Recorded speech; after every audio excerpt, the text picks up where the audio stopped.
클로 뭐라고? やれやれ、頑張るとしますかね。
通販が届いちまう。行くぞ。セカンドチェイン、俺の拳を食え。カット。セカンドチェイン、ガタが来る前に終わらせろ。生きれまい、青春よ、カルバー。俺の拳を食らえ。セカンドチェイン。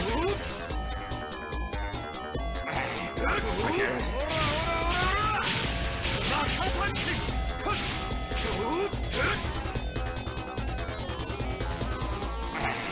セカンドチェイン。ド派手に行くぞ。通販が届いちまう。行くぞ。鬼と呼ばれた姿見せてやる。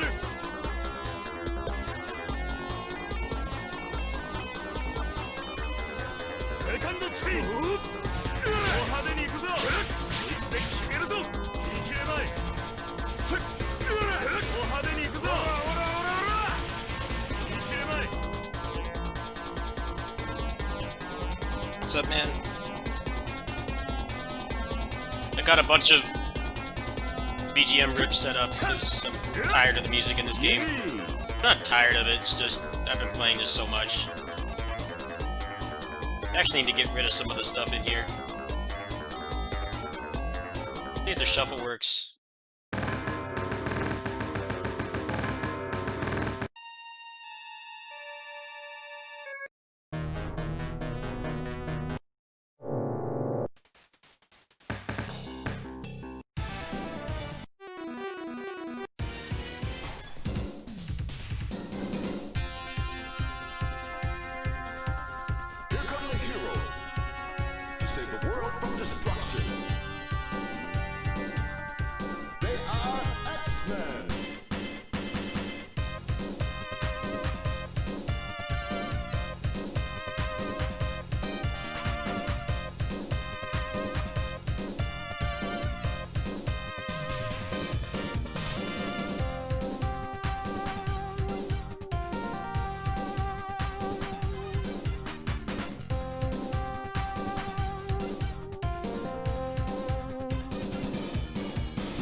さっさと終わらせるぞ。セ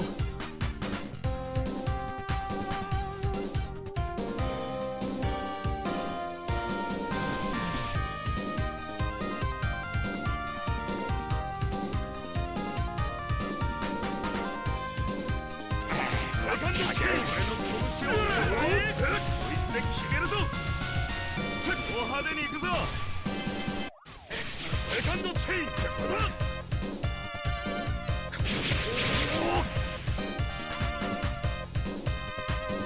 ガタが来る前に終わらせろ。ド派手に行くぞ。見切れまい。ド派手に行くぞ。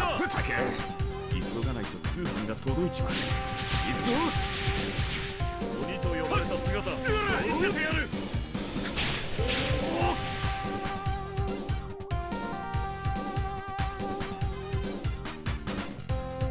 セカンドチェイン。グラウンショット。こいつで決めるぞ。お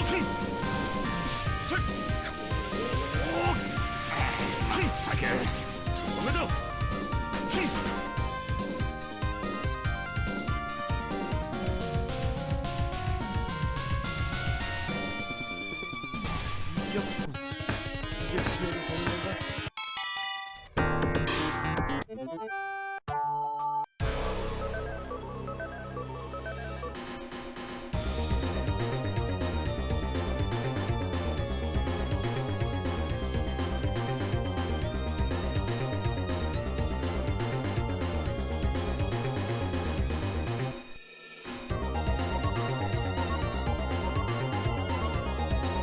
Oh, Rico.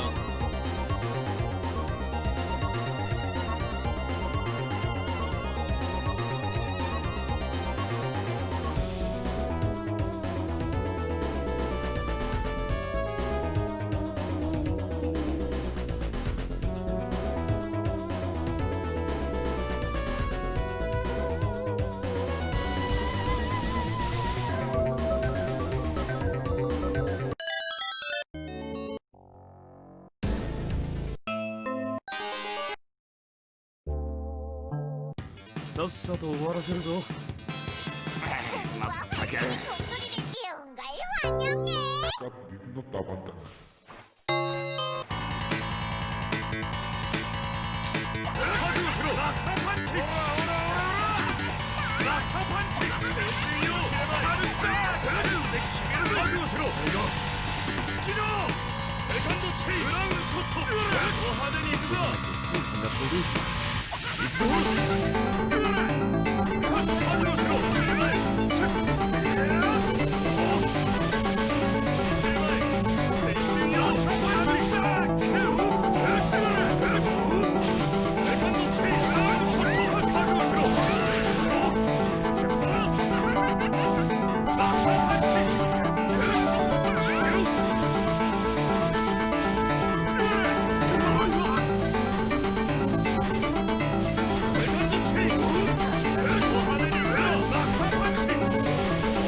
Closers.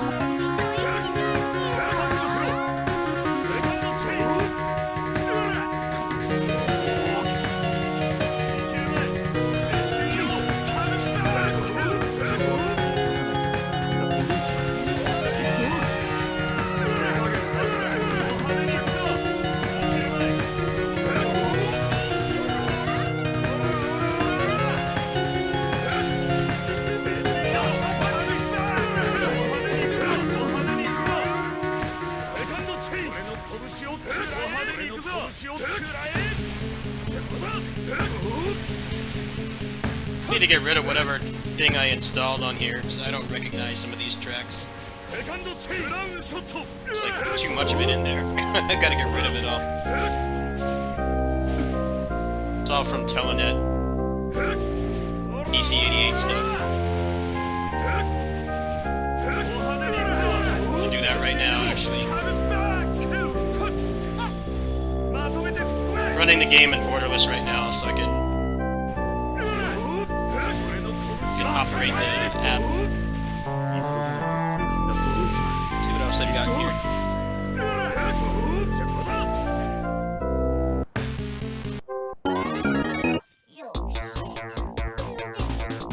Good shit right here.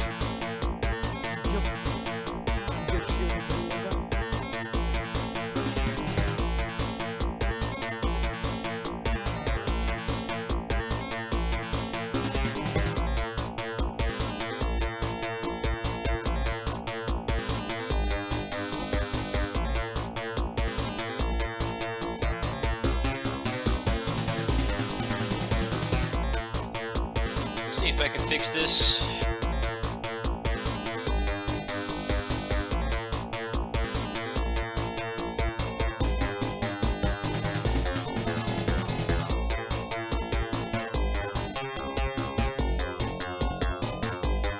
Should be better now. Oh no, there's more of it in here. I downloaded the wrong dump of these.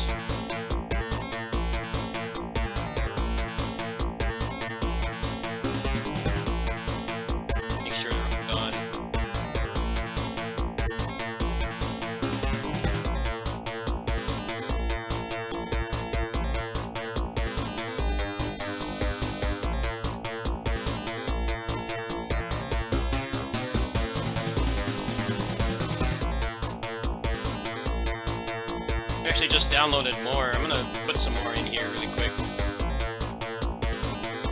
There's a site that just rips the music straight from the chips that they were manufactured on.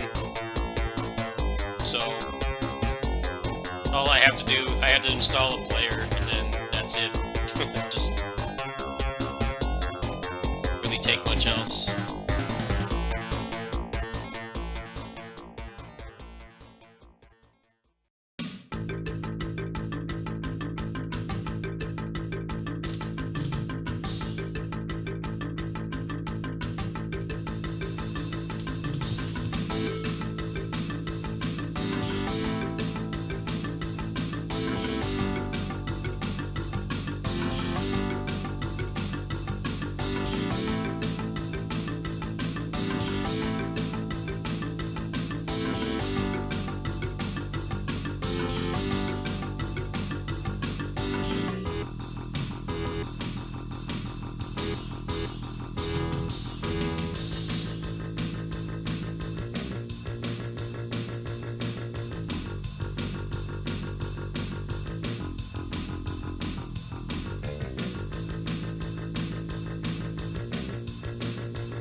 Closers.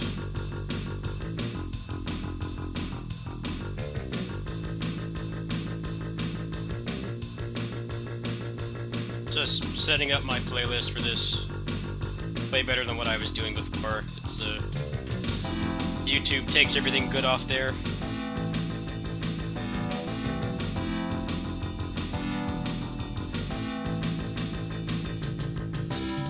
So I've been hearing this same music like 2 weeks now. And I have like several hundred hours in this game. Setting this up really quick. Just give me a second here.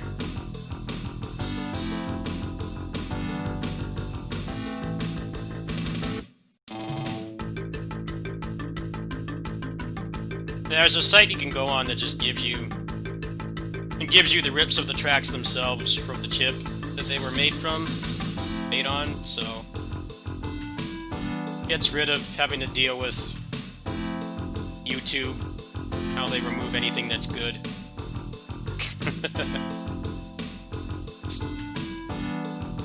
Stops that at the source pretty much. Setting this up so I can just set it on shuffle, have the game in playlist. Be more interesting for people watching too. It's not going to be the same music all the time. Where's Rastan? I had that in here somewhere. Rastan's some good ass music too. Oh.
don't know what those games are. The only mobile game I play is King of Fighters All-Star. I barely even play that anymore. Kinda getting burnt out in that game. Endgame is dumb.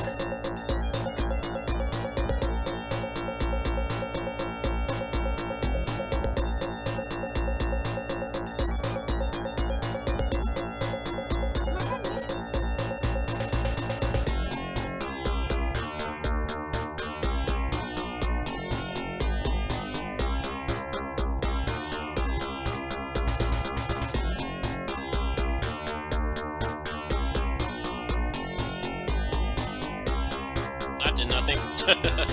It didn't go up and it didn't go down either.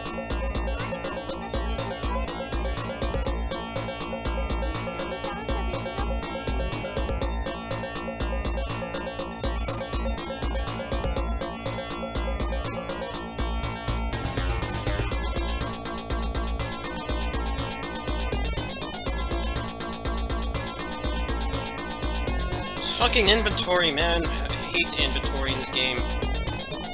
Just let me throw it away. I don't want it.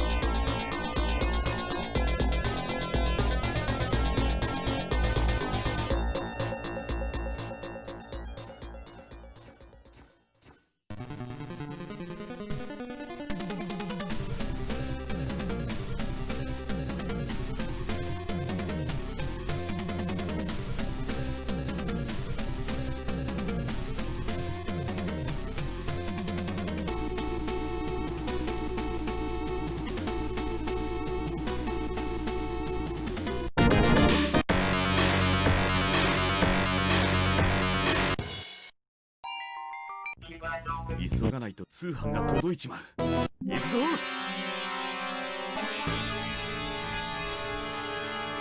セカンドチェイン。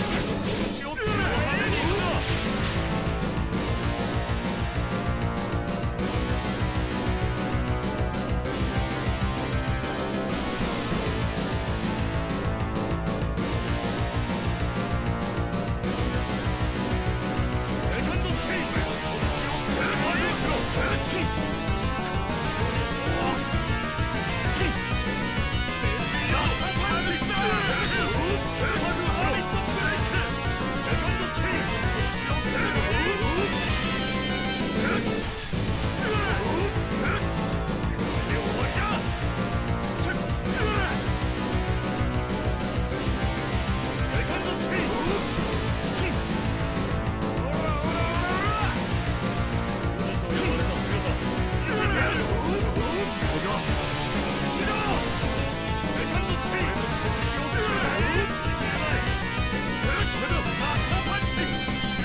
Actually don't like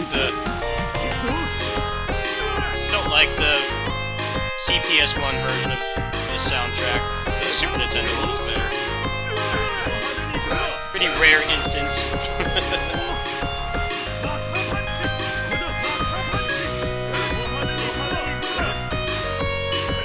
Usually it's the other way around. Super Nintendo one is worse.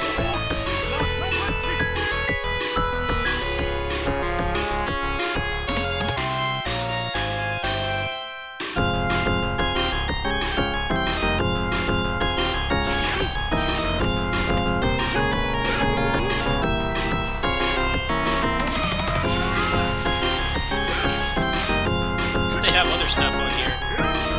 Curious now. Grab some more. Plus, since it's just the program emulating the chip that was used to make that music. They're all like under a megabyte, so you can just download stuff instantly. It's actually a really cool site. I'm an old fart, so like old game music. I think game music now is really shitty. It's nowhere near as good as it used to be. So, like that they have. You can just emulate them directly. Way better.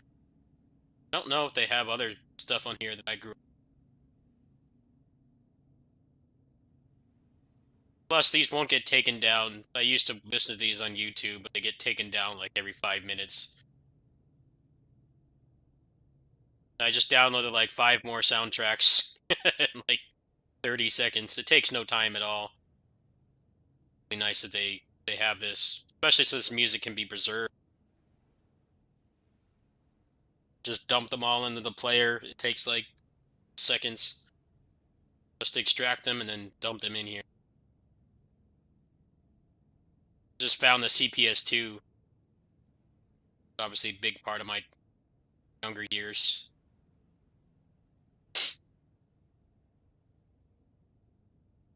What else do they have? Oh, they have the Neo Geo 2. Big.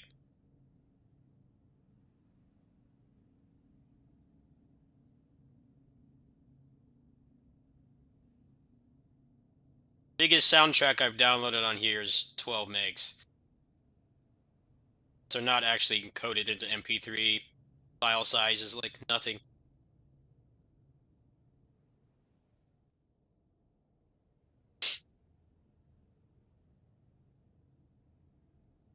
Oh, hell yeah. Did they have Magician Lord? That's a good-ass soundtrack, too. I think 1 meg.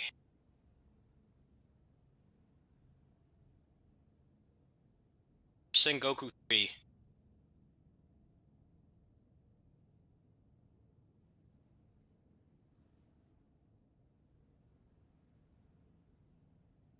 They not have Sengoku 3? It's a crime if they don't. That's one of the best Neo Geo soundtracks.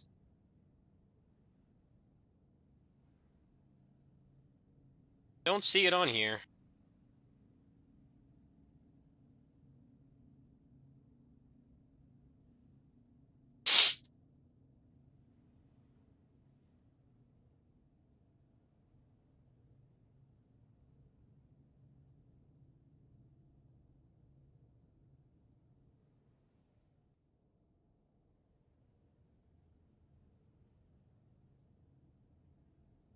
They do not have Sengoku 3. That's some bullshit.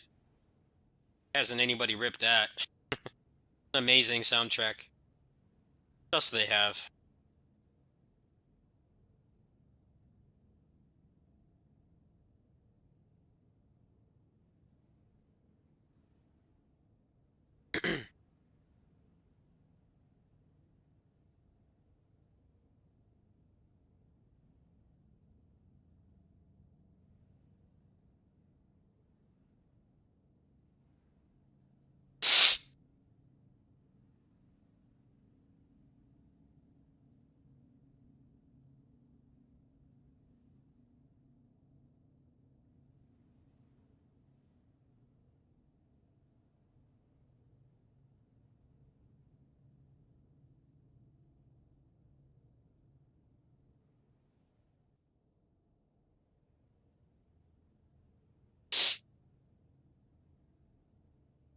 Hello, Sage. They do not seem to have Genesis stuff on here. They have stuff from the same chip, the Yamaha 2151. They don't have a lot of stuff missing on here. It's nice that this stuff is even on here at all. Back when video game music was good, not all just generic industrial garbage it is now. Played Avengers for all those hours. I can't remember a single track in that game. That's how shitty the music is. Godfall, I played that for a little bit too. I can't remember any of the music in that game. Might as well not have music, as far as I'm concerned. Video game music has gone down the shitter for the most part. Mostly from Western countries. Can't make music worth a damn. Alright, so let me extract these.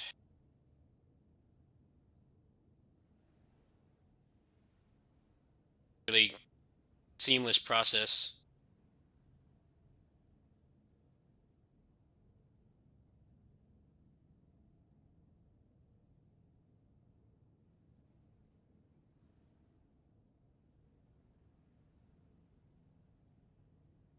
Yeah, I remember when I started, people used to do that. They used to upload movies and stuff, and they would play it backwards. They would like change the color because that makes the algorithm doesn't pick it up at that point, which is weird.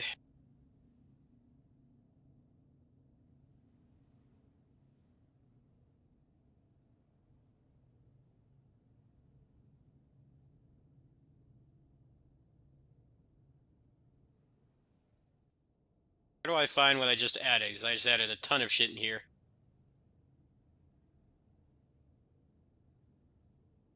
Once I set this up, I won't have to do it again. Nice.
The KOF 2003 soundtrack.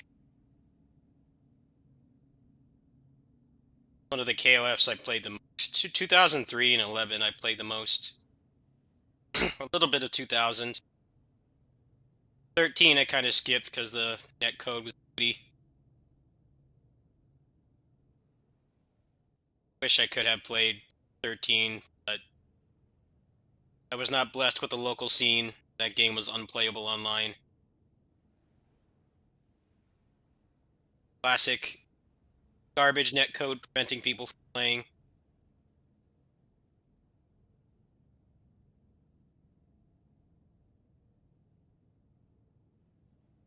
I think that's enough for now. I'll do the rest of this later.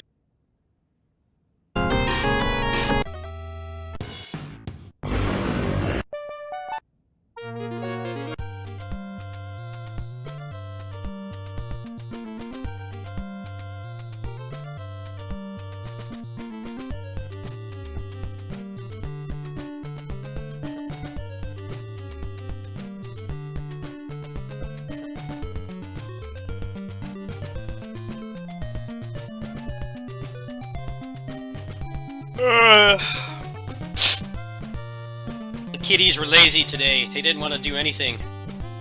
Kind of just sat there and took care of them and went home. They didn't want to play or anything. Just sleeping.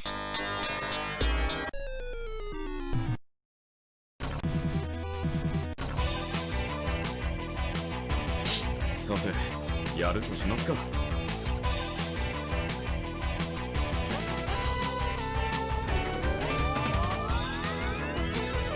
セカンドチェイン、後ろを派手に行くぞ。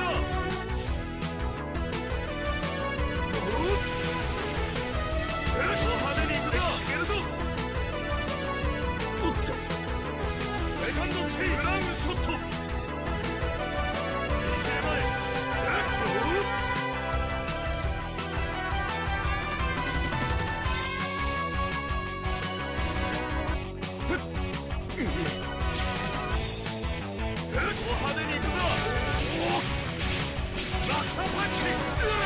七郎俺の拳を食らえ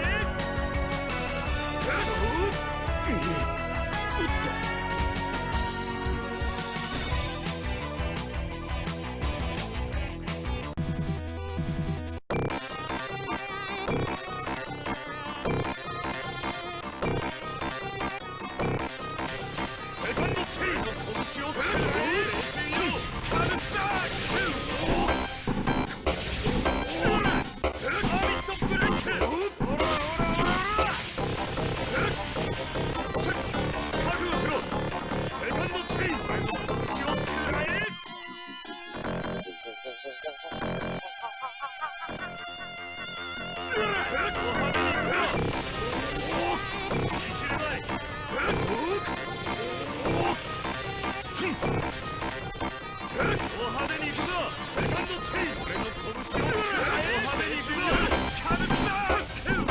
バッ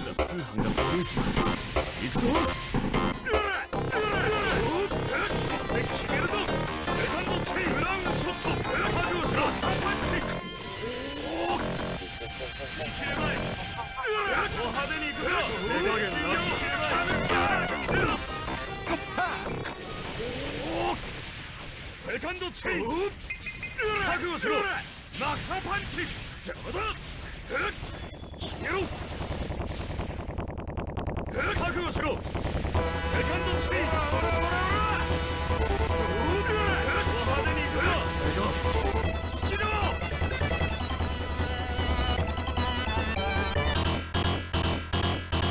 이겼고 이제 쉬어도 되는 건가?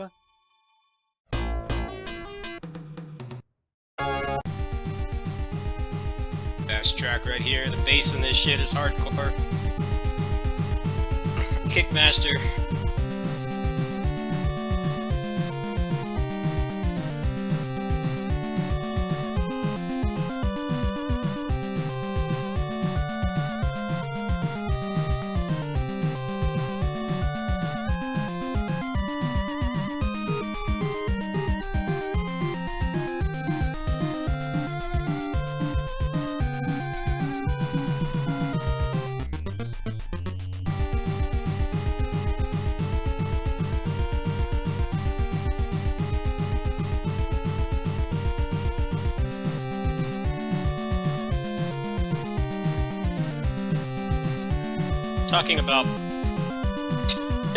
Talking about in the megaphone.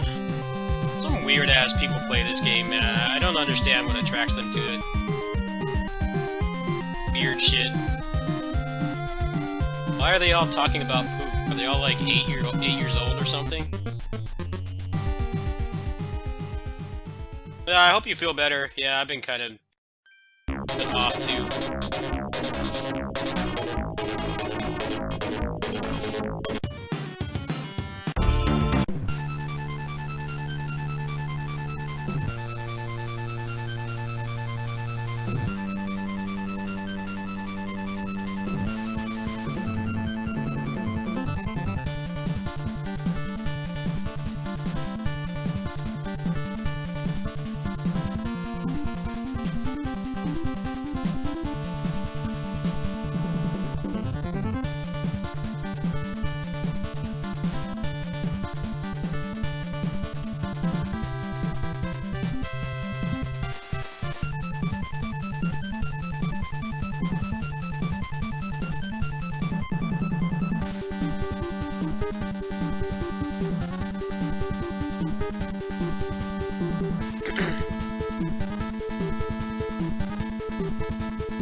renovation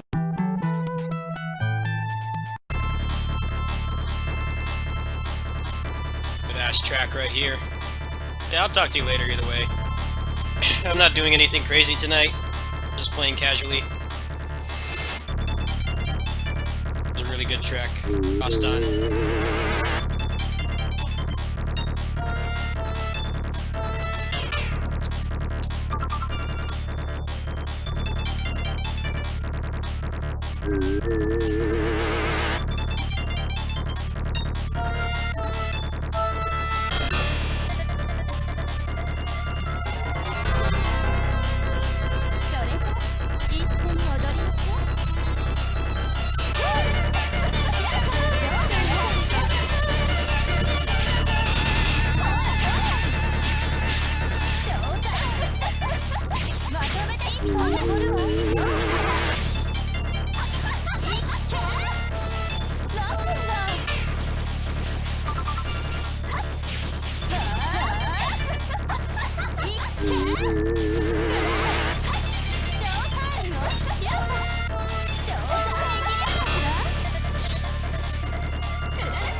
ジョーカー一杯おごるわプレゼントいっけほらほらジョーカーはあ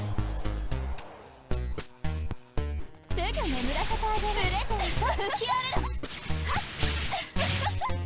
プレゼント貫く私全部委ねなさい見切れるかしらはあLater.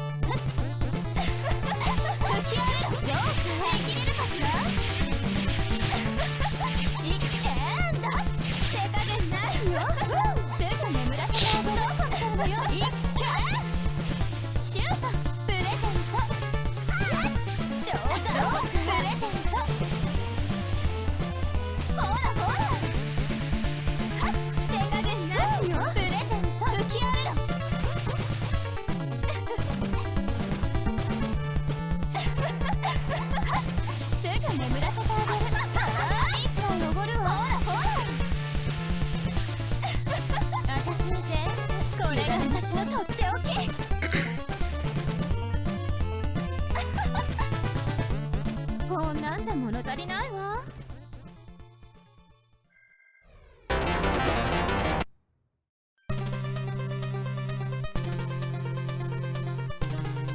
They don't have the VRC6 version of this. Should get that.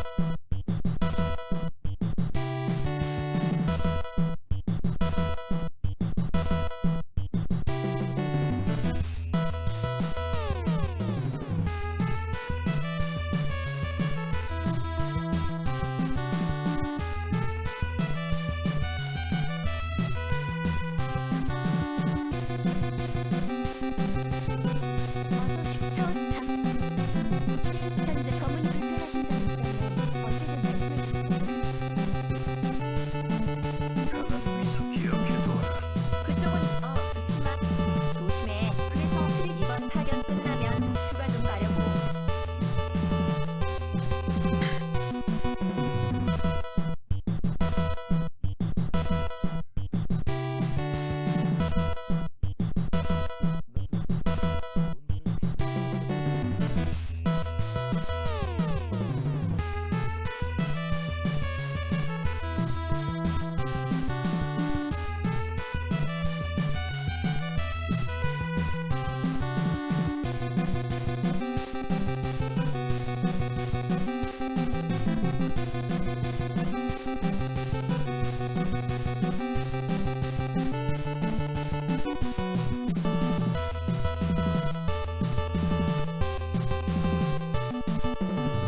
I don't feel like playing this right now.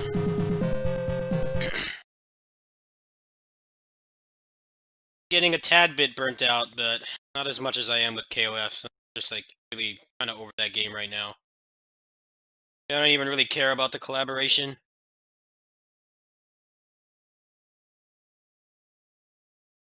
Just logging on for the bonuses at this point. But the problem with closers is it has a very low population, so if you're not on like right when a raid happens, you have to like beg for a party. You know, it's not like an open world MMO, so it's not as much of a problem as it would be if like say World of Warcraft or like Final Fantasy 14 had that low population, but you definitely do feel the effects of it. I was waking up every morning to do the raids and stuff, and it was making me really tired, so it's kind of like stunted my progression. But they don't really do any advertising, so I don't know what they're expecting. Don't tell people about the game and try to get them to play and stuff. It's always going to be like that. It's kind of the issue, is they don't tell anybody anything. Wonder what the next Black Friday deal is going to be.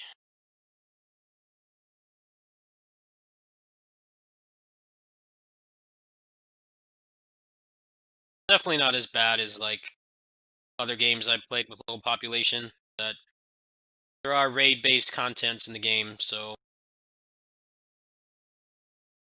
can be painful sometimes.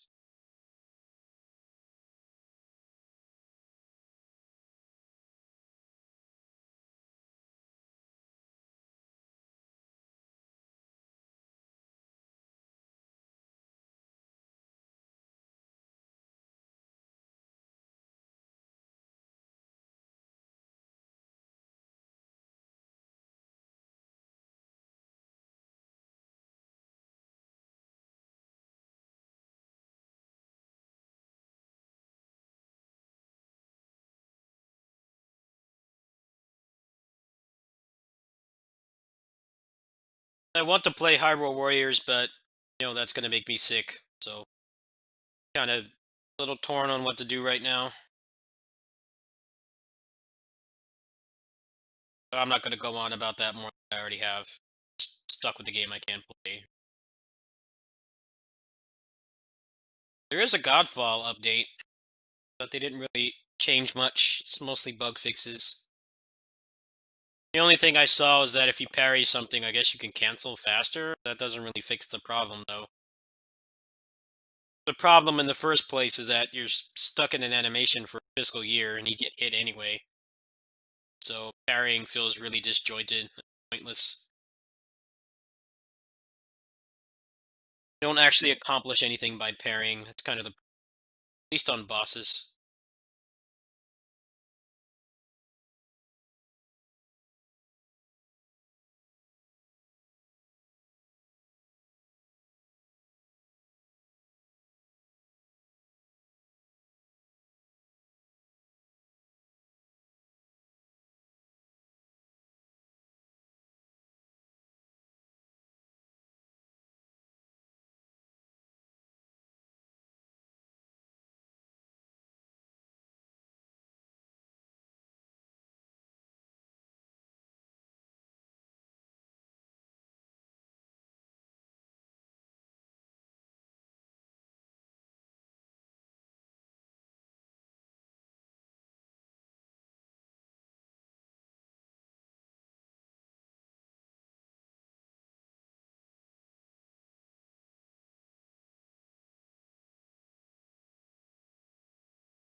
The leveling experience is the best part. Yeah. At least Closers does have some general content you could do in the end game to kind of keep things fresh. But yeah, I am starting to feel the pain of doing the same thing every day. The only thing that really drives me to do it is the fact that if I do keep doing it, I will get the best gear in the game. It's not just playing without any kind of goal. or actually making any kind of progress any day, because that's what turned me off a lot of other action MMOs over time. But the problem is, if you don't do stuff like right at reset, or right when the raids pop, it's so hard to get a party. And that's just a byproduct of the really low population. I've been enjoying playing it. I don't know how long I'll stick with it, honestly. Especially since the current raid right now, it takes like 2 months to get your gear. And I've been getting kind of frustrated because I don't do it right at reset. I'm usually busy doing other things, or I don't get on right away, and then no one's doing it anymore. So I can't clear that content. That's like the most important stuff to do. It's a bummer. I don't know how they can turn it around. Really, I'm glad that they didn't just kill the game completely. Feels like I don't think much would have been lost if they didn't, or if they did just kill it off. Game is like single player completely until you get to near the end game, and then you actually do need to play with people. Then you run into the problem of, like I said, if you're not on right when everybody else is doing it, then it's kind of a lost cause. You can't solo it. I mean, you could technically do it with skill, but gear is everything in that game. If you want to do a half-hour boss fight, 4 half-hour boss fights every day, and I guess you could, but I don't think anybody who's sane would actually want to do that. So you need to have people. There's a lot of reliance on like being carried as well, because of how the end game is greatly expedited now, because how many different power creeps they've done.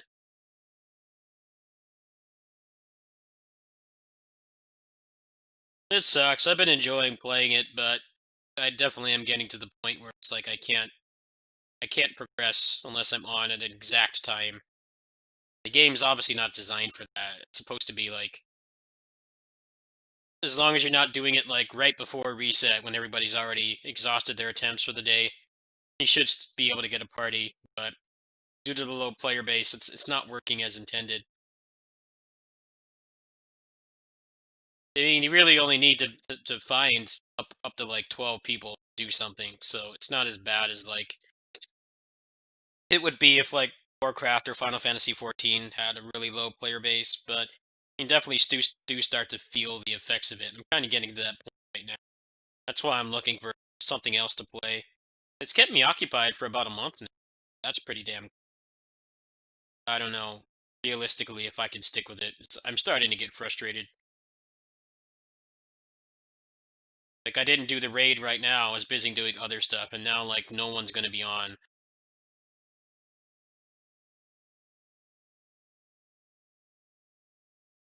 I wonder what it's like as a free player, like brand new player. Doesn't have like real estate in the game. Probably hit a brick wall really fast. That's why there's so many people begging for carries.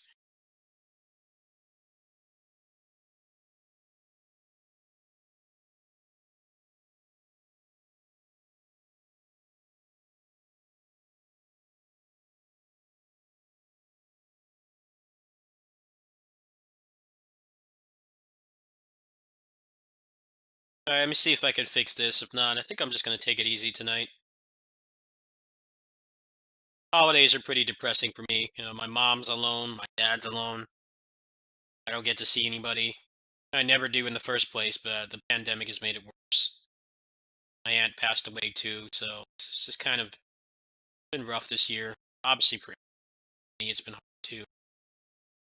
See if I can get this working. If not, I think I'm gonna make tomorrow's video and just crash. Not feeling too well mentally.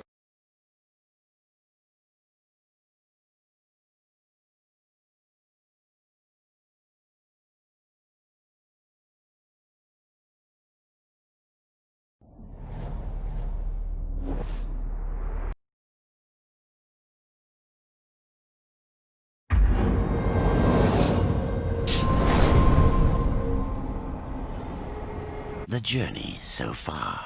In the beginning, death sought the Crowfather. But what he found was something more. A secret once forgotten. A path to another world.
Where there is a lock, there is a key.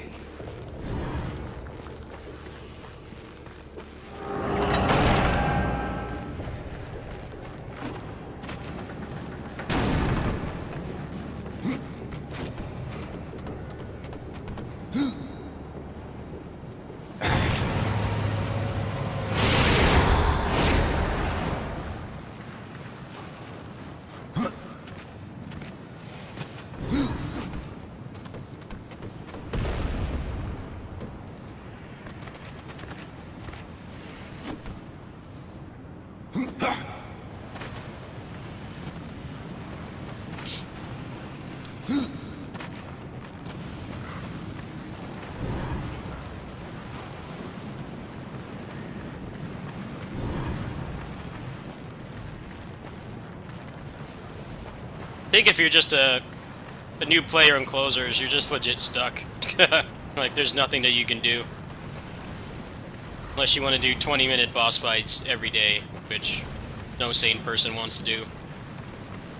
I know that there's a private server. I wonder how many people play that. It's probably not much more, but I'm not into using cash shops on legal servers that could be shut down at any time. Yeah, at least when you play on the official server. Have official support and stuff. I know they have more content and things. I wonder what the player base is like. It's probably not that much different. Plus, with how Closers is structured, with like everything, all the endgame gear is basically craftable. There are some things that do drop, but for the most part, everything is just a time-gated craft. I wonder, like, how much would that even matter? Having extra drops and stuff. It really wouldn't do much. Everything would still be time-gated. I don't know if I want to bother. I've already invested so much time into the official one. The movement in this game doesn't feel that great. I want to, like, fight more, but everything is just a puzzle. I'm getting kind of tired of it, honestly. There's, like, no fighting in this game. I got to this point on, like, the PS3 version, like, ages ago. This was the problem I had with it. Just like, when do I fight something? It's just endless puzzles.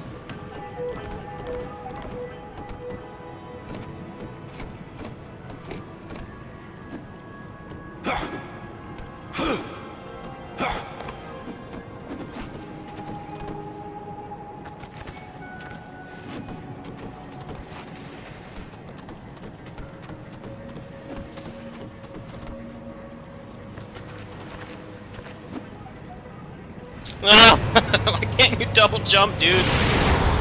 I want to try this game, but I'm getting tired of the puzzles. When do I get to fight something? That's all games are now, is puzzles. There's like no gameplay.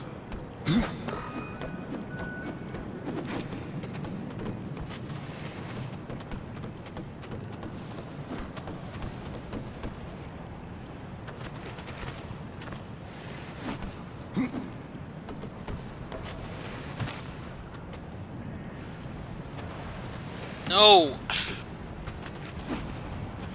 These controls. I can't this guy double jump? Come on. You're a video game protagonist. Controls feel wonky. And here the combat in this is pretty good. I was kind of interested in it because of the loot, but I'm getting tired of this. Nothing's happening. It's just endless puzzles and platforming. There's no gameplay.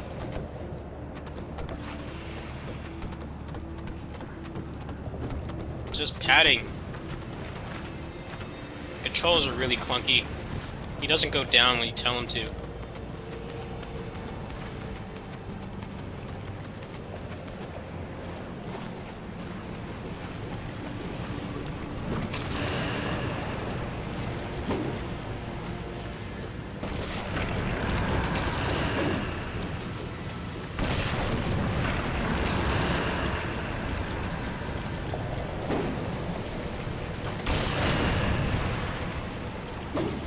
Ah! Just throw it over there, dude. Come on. Here, the one after this is just a Dark Souls clone, so I have no interest in that one either.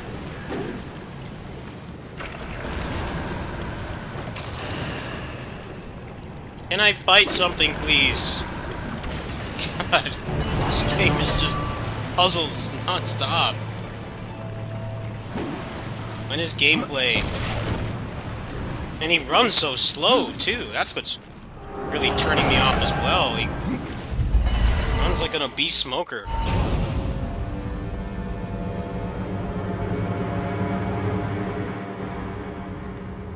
Yes. Gameplay, finally.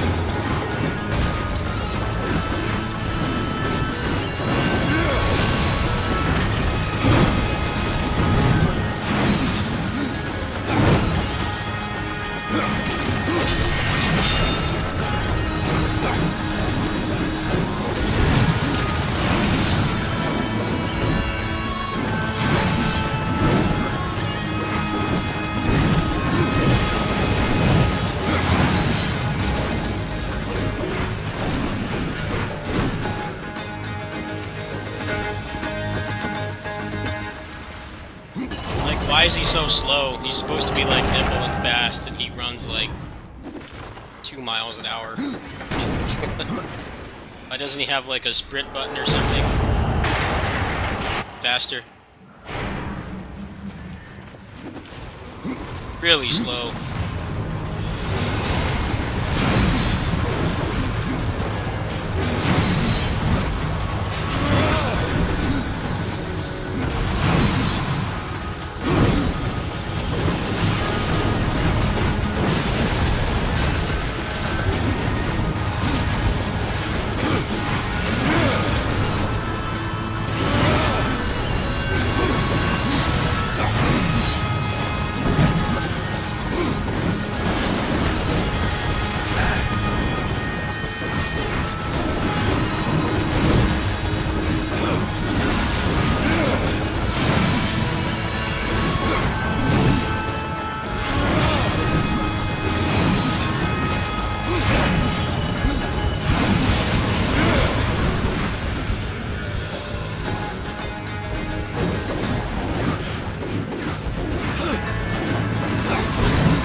Badass enough to open the chest and the doors just by commanding the demon to do it, but he can't run fast.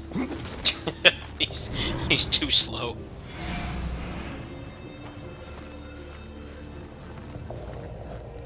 I guess for the time this came out, it's probably like that to mask loading. It's always been something that's plagued video games for a really long time. The character just runs slow for like an inexplicable reason, and the reason is because The game is loading in the background.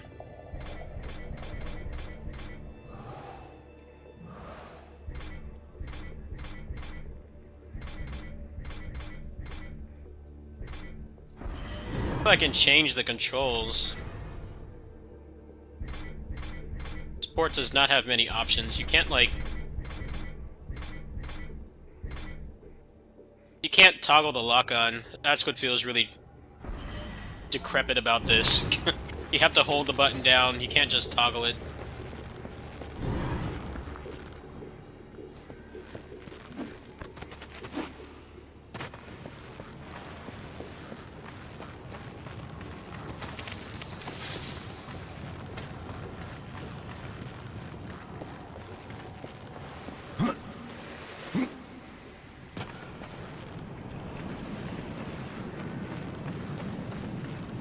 Why do you run so slow, dude? Let me try that cheat engine table. I'm getting really fed up with how slow he runs. Like, look at this. This guy, he's in no hurry. He's in no hurry. Like, nah, I'm not in a hurry. Let's take this slow. Yeah, find that cheat engine table. I think there's an option to make him sprint. I don't know how far I'll get in this game if he continues to walk this slow.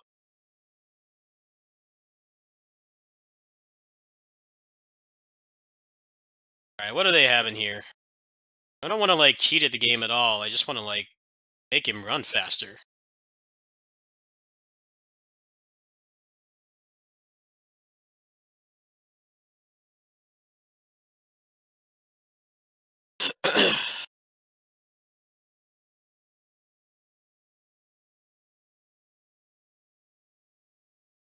Well, this game was pretty big when it came out, actually. It actually sold pretty...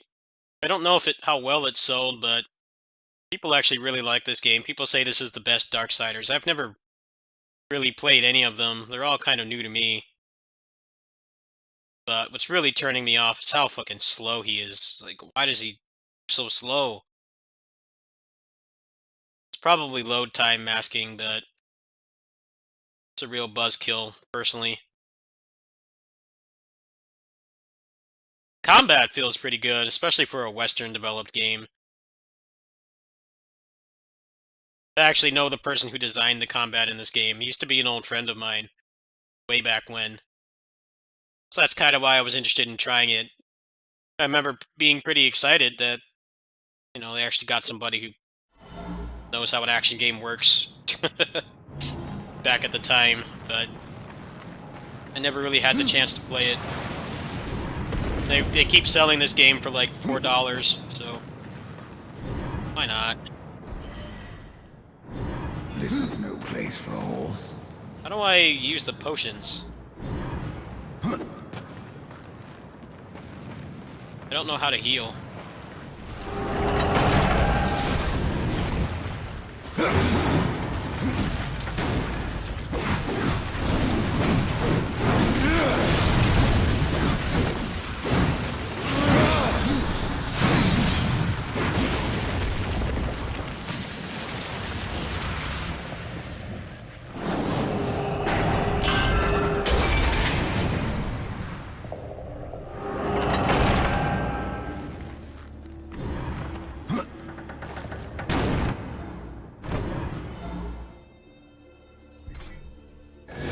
Ah, thank you.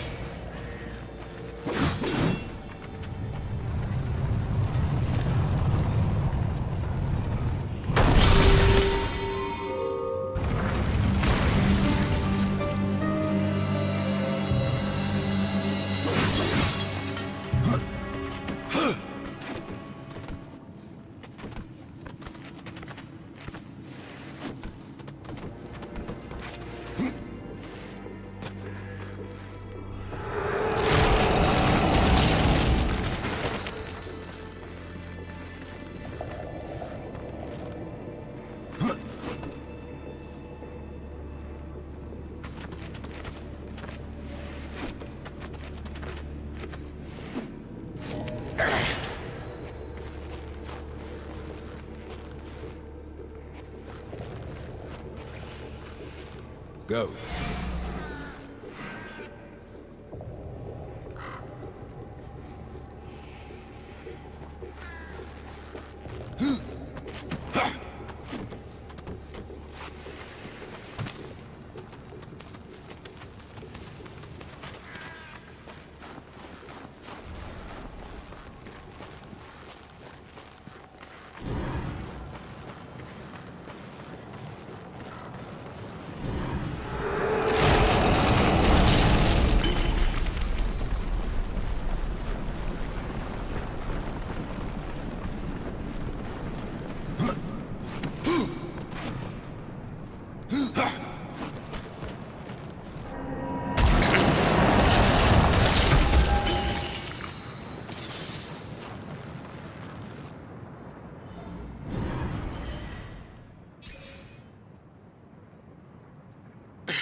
Oh hey, I got some fists. Let's try these.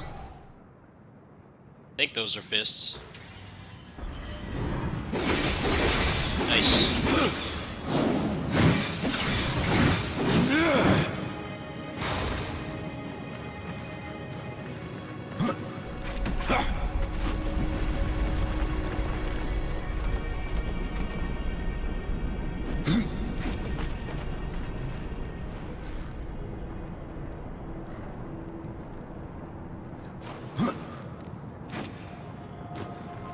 Yeah, it's kind of a turn-off for me. It's how slow he runs. Really takes him forever. But like I said, this is a pretty late-gen PS3 game, so it's probably like barely able to run. It's one of the oldest tricks in the book. The character is supposed to be fast and isn't for some inexplicable reason you can't really explain. It's generally load time masking, so you don't go too fast, but in this game I don't really think that would be an issue, because I'm pretty sure the loading zones are just the doors. Who knows how the game works under the hood though, but generally it's usually the reason.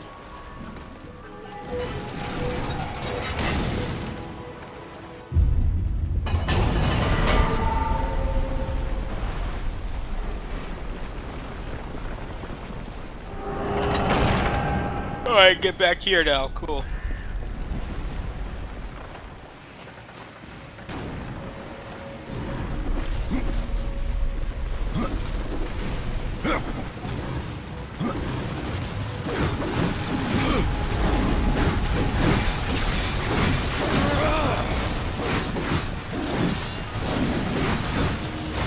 How did I do that thing to get back down to the ground?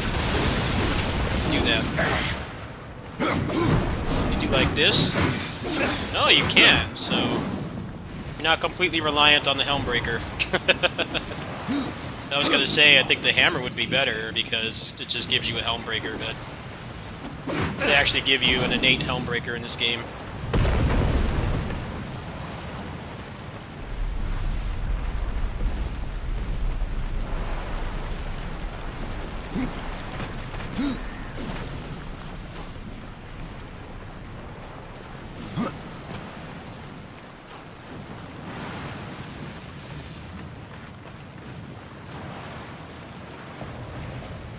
Where there is a lock, there is a key.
I don't think I'm gonna bother with the Ys 8. A lot of people didn't agree with me when I put out that overview, but that game definitely is held back by the... It's held back by the fact that it was a Vita game originally.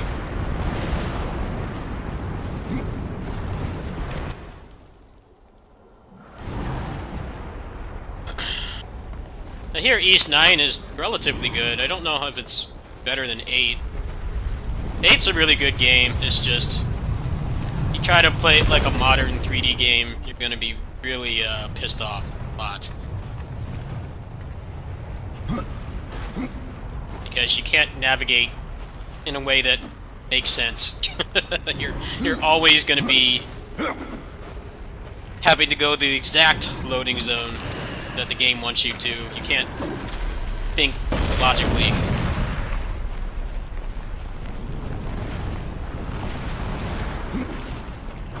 Like, this game is structured differently. You know, if you can jump down somewhere, you can. But in Ys 8, you can't.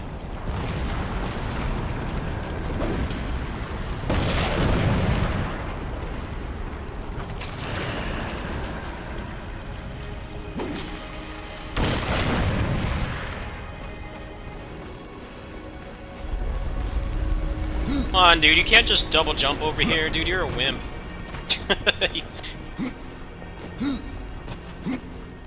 Kind of feels like not that cool. Because these puzzles should be easy for him to circumvent, but he can't. Getting kind of annoyed with the puzzles already. I want more fighting. But all it's giving me is just non-stop puzzles. He won't push it through there. Maybe I go this direction.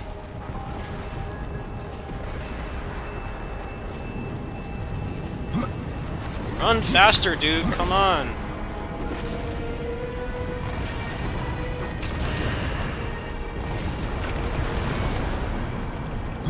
Slow poke.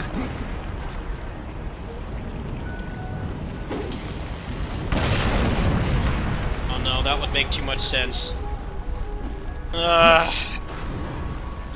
I wanna like this game, but I'm getting tired of the puzzles. Want more fighting. He just runs so damn slow. Come on. Run faster, please.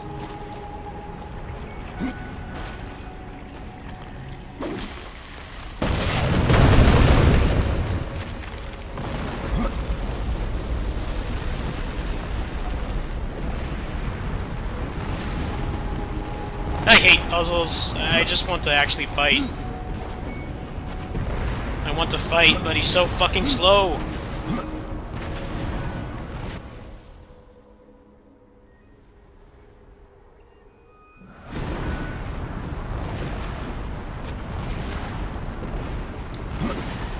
And the port's shitty too, it keeps stuttering. Just give me a fucking hint. I don't want to do this. I want to actually fight. Just endless puzzles. When is gameplay? No, this game is just fucking just countless puzzles. There's no gameplay.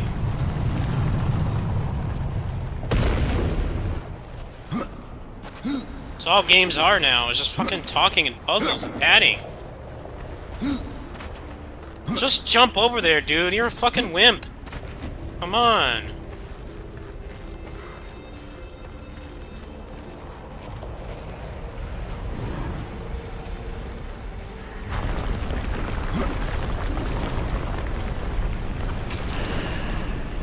You walk so damn slow. Hurry up.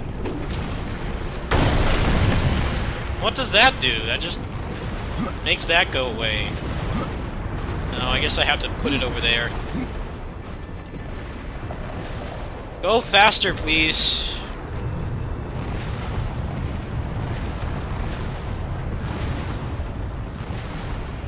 I heard the new Spider-Man game lets you just remove puzzles. Every game should have that. I want to actually play the game, not do boring shit like this.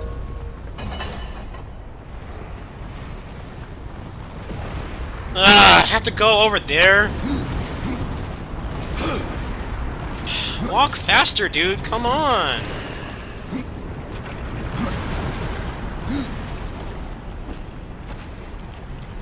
Can't you be like a Saru from Assault Spy and just have an unlimited sprint?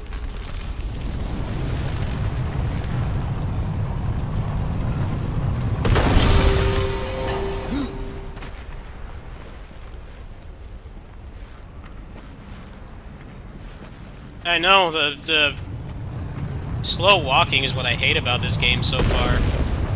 I wish I had like a movement speed cheat engine table or something to make him go faster. The other Spider-Man game let you skip the puzzles too? Good. I hate when a game has good combat and loot and stuff and they just pad it out with stupid shit like this. And he moves so fucking slow. Does he like get a sprint later or something? Or is he always this slow? Because if he's always this slow, then I don't think I can take playing this game. Why does he run like an obese smoker? Oh my god, really? Just lift it out of there. Come on, go faster. No, it doesn't do anything. He won't run faster.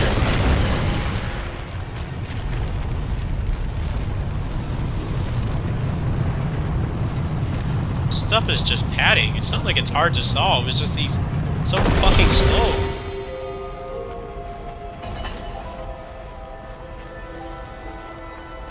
Oh my god, dude. Can you sprint, please? Go faster.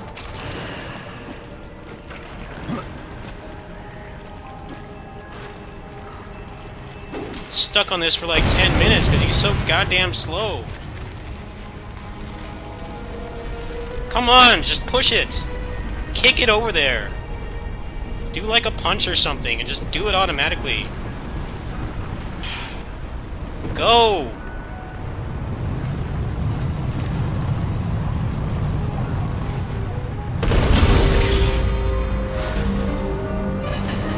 Is Genesis better than this? I've always wanted to try this game, but I'm just getting fed up with him moving so fucking slow. Takes him like 20 years to get across a room. There's no, like, way to speed him up.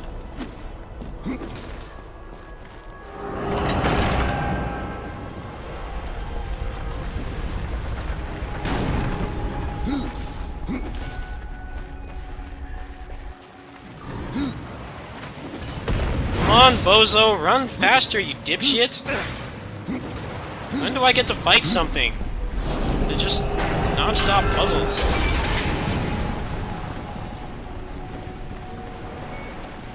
Does he move faster? Does he ever, like, move faster than an obese smoker that's looking at their phone while they're walking? 'Cause that's what's really turning me off this game right now. He's so fucking slow.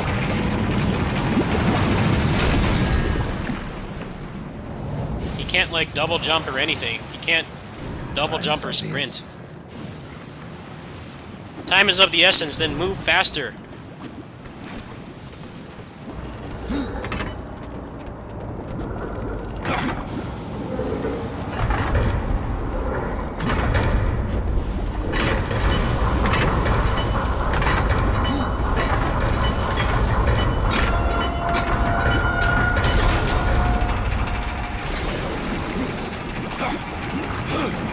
So you're saying he does get a sprint, and he doesn't move so damn slow the whole game, because if he does, then I'll keep powering on.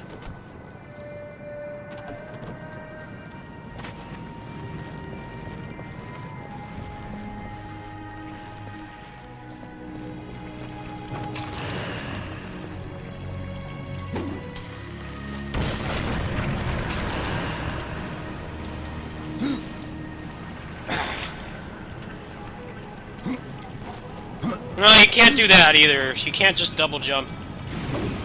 Oh my god, dude, will you throw it up?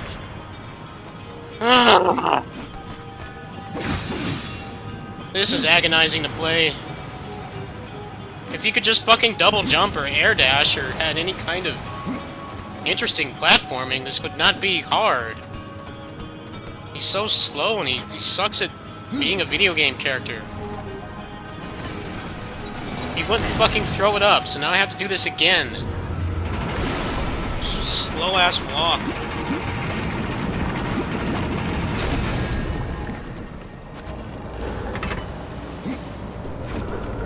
I like how he can do this at, like, light speed, but running is too hard for him.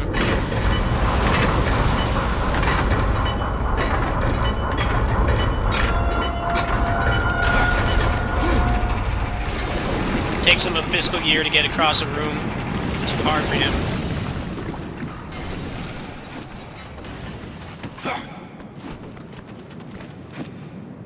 Oh my god, dude, these controls.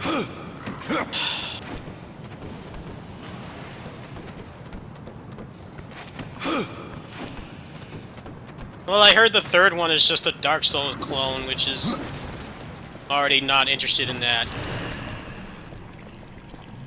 That sounds really boring.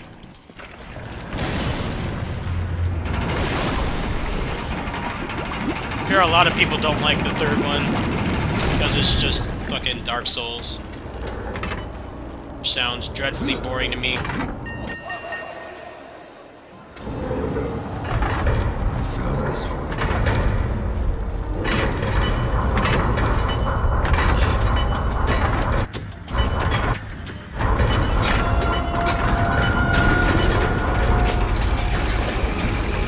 Can't skip cutscenes.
That was actually a cool boss. They actually had like clear attacks and stuff that he was doing. I've got PTSD from Godfall, where it's just like, you know, I don't feel like fighting. I'm just gonna put fire on the ground and make it so that you can't actually attack me. I'm just gonna stand here forever. I think maybe I just need to give this game more time. I only paid like $4 for this, so it's not like it's not a Hyrule Warrior situation where I wasted $60. Just looking for something in the backlog to play. So far, the boss fights have been pretty good. Nothing Godfall tier. Boss actually fought me and didn't run away.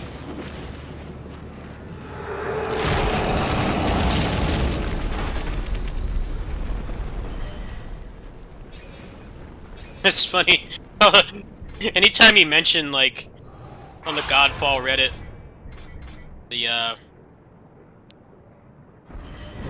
how shitty the boss fights are, people just tell you to get good. It's like, well, getting good is not the problem, it's that they're not fun to fight. What is Shadow Glide? No, I don't know what that is.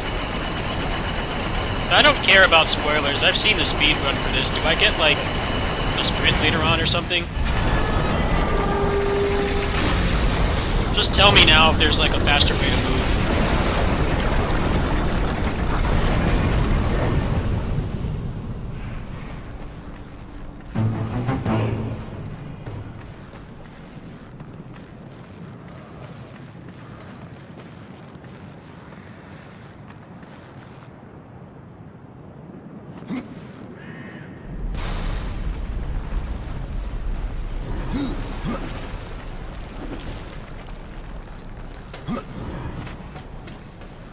Okay, so I fast travel now? How do I fast travel?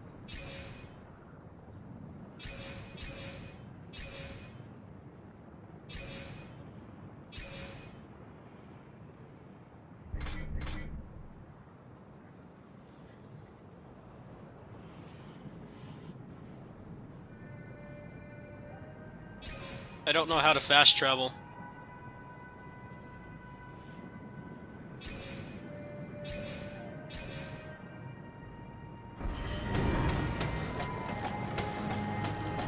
Gonna tell me how to fast travel?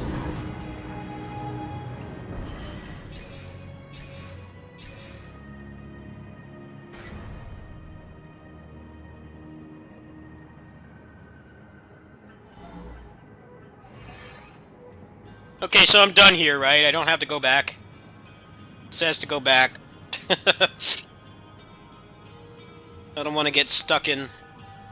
Pretty sure I can go back now.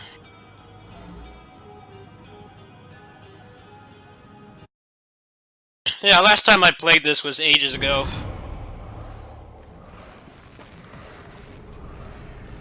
I have 2 weeks of nothing to play because Hyrule Warriors is a fucking PowerPoint presentation. News to Alya as soon as you can. I found that you're a good man, much more so than your name would imply. I'm in your debt.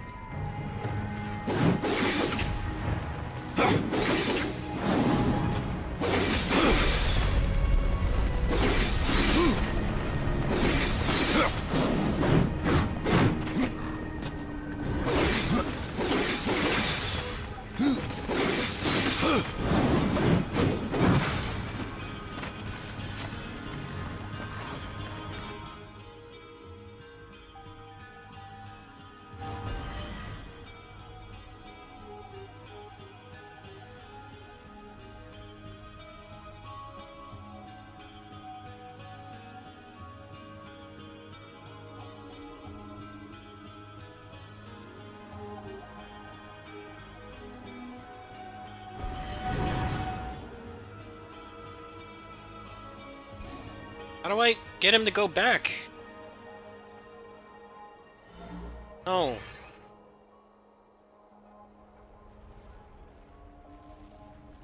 Won't go back there.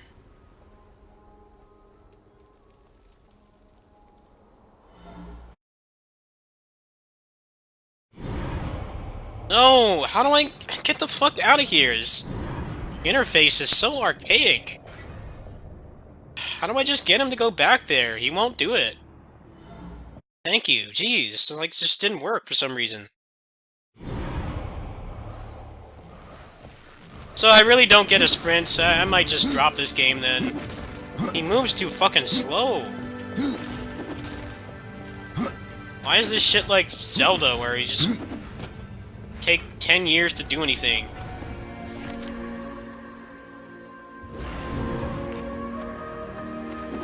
Walk faster.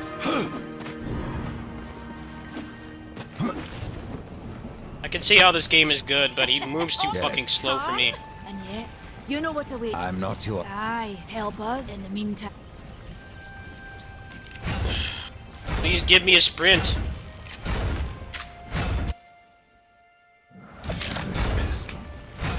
I cannot say. Restore the tears, then return to me. About give me a way to move Busy. faster. There are new items. Besides feeling like an obese smoker. Why can't you do that? That would actually be useful. Teach this guy how to run. Why is he so slow? He doesn't have like a... any way to move faster?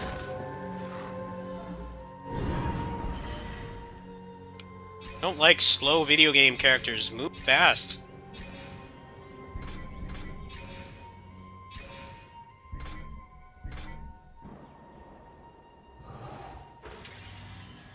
I don't know if I want to keep playing this. He's too slow. He's fine in combat, but just moving, he's like... What is he like? Feels like he's like some geriatric person.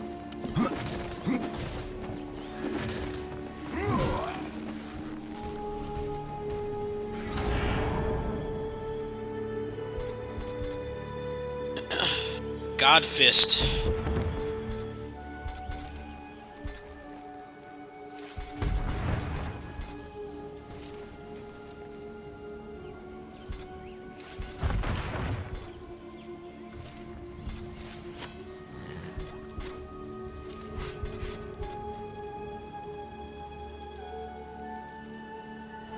But that one's my favorite!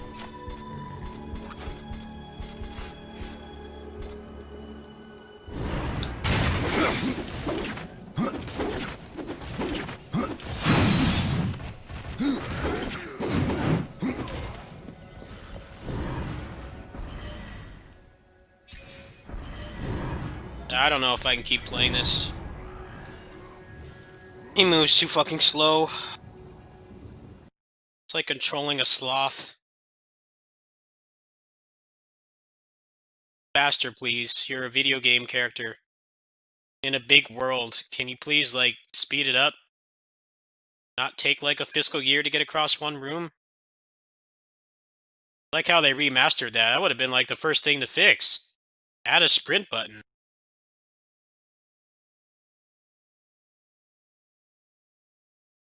Yeah, but I should not need to do that. That's like fucking speedrun tech. I shouldn't have to do that to not feel bored because it takes him like 20 years to move.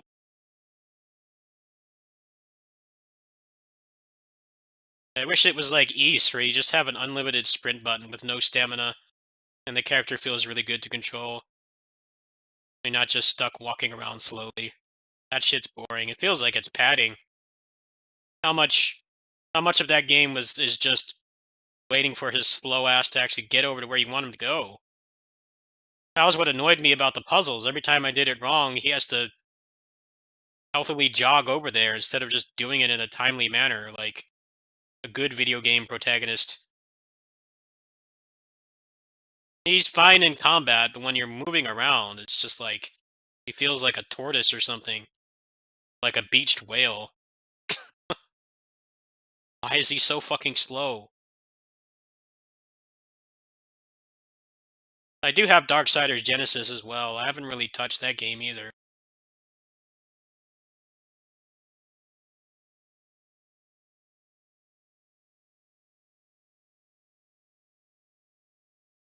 I know the gear and stuff gets really fun, but man, that walk speed just kills it for me. Stop making protagonists like that. Just let them run fast. No stamina. And just make it a toggle. So that I could actually engage with things faster instead of just waiting for him to do stuff. Yeah, I know the combat designer on that game. He's an old friend of mine in real life. He used to, small world, but he used to go to the arcade that I went to when I was a teenager. I guess as time went on, he got into the gaming industry. So yeah, he's in the credits for that game, and I believe is the combat designer. So that's why for a Western game, that game actually has pretty competent combat. You have more than 2 moves, and the boss fights so far have been... They actually have tells for their attacks, and they don't do stupid shit like Godfall, where they just like turn invincible.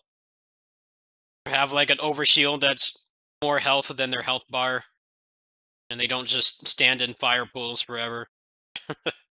If you're wondering why, he has pretty heavy fighting game background.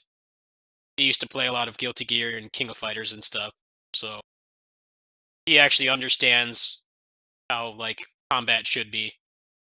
But unfortunately, the third one, I don't think he had anything to do with that one. And that one's more Souls-like and slow-paced and stuff. Not interested.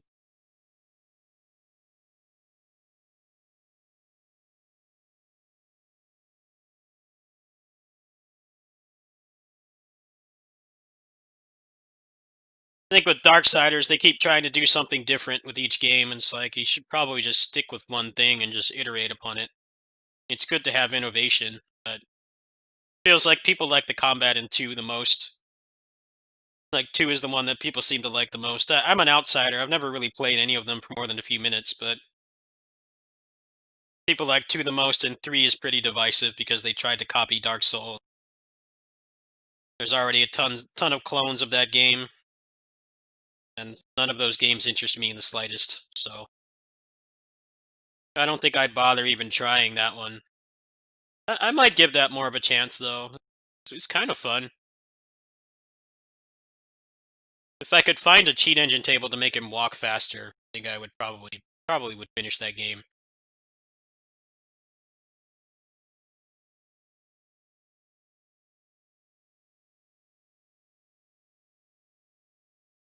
At least in Neo 2, I had like max key and I had light armor, so basically could sprint forever.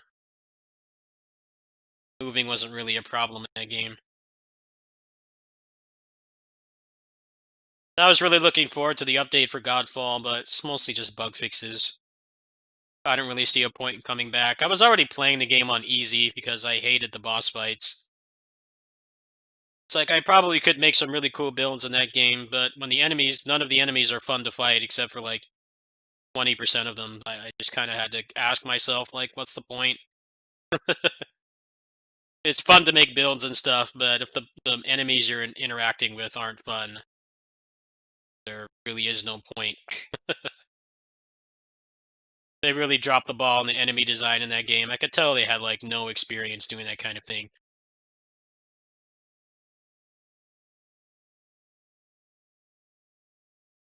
Avengers, despite all its flaws, they had pretty easy tells for all the attacks, and if you actually dodged properly and you used your invincibility frames, you could pretty much stay aggressive as long as you wanted.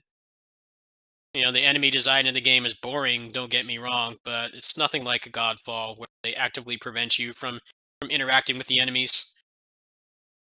The new character is supposed to come out in like 2 weeks, I think. I'm not sure if I really care. Biggest problem I had with that game was not the repetitive enemies or the environments and stuff. I mean, I play Muso games, so I'm used to doing the same thing on the same map endlessly.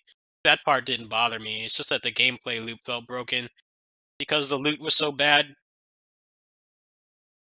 You know, if you're gonna have loot in your game at all, it needs to be actually interesting. That's like the core gameplay element. And right now, it's just really boring. Don't really feel like you're doing much. You could make builds, but there were so many layers of RNG. The most interesting thing I found was just staying invisible the whole time.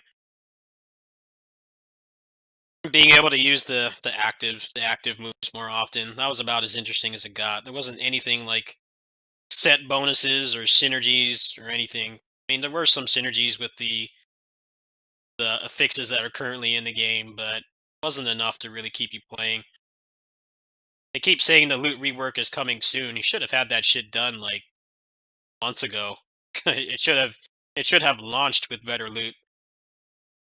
There's been all these articles about how they're not making their money back, and it's like, well, the microtransactions suck for one thing. You can't really expect people to spend $15 on a recolored skin. You have to actually put effort in cosmetics. And it's weird being a Marvel game, you know, those characters have had so many designs over the decades. They have like endless material to draw from, but the best they can come up with is here's Black Widow with tan clothes. It's like, all right, now who do you think is going to pay $10 for that? I get that they don't want it to be pay to win, and they want the cosmetics to fund the rest of the content, but you need to put a better effort in than that. No one's going to buy that shit. People will wail for cosmetics for sure, but they need to actually look like something we'd want to buy. They can't just be recolors. The recolors used to be free. Fighting games have had like recolors and color selections for decades. They can't expect people to pay real money for it, especially when it's $15 a skin. That's really pushing it. I think there were some Bloodstained mods. Let me check.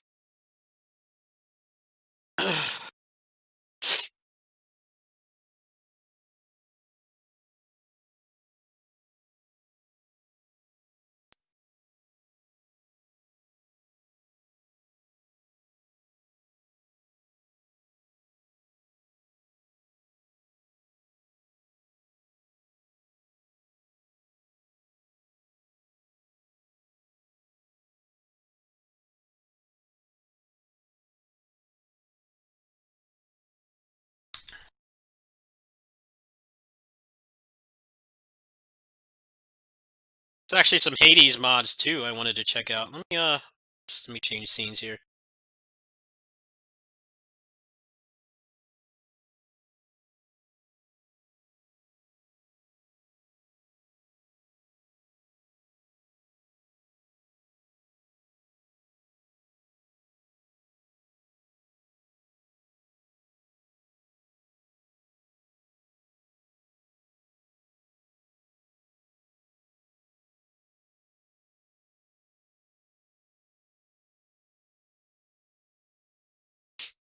What's this?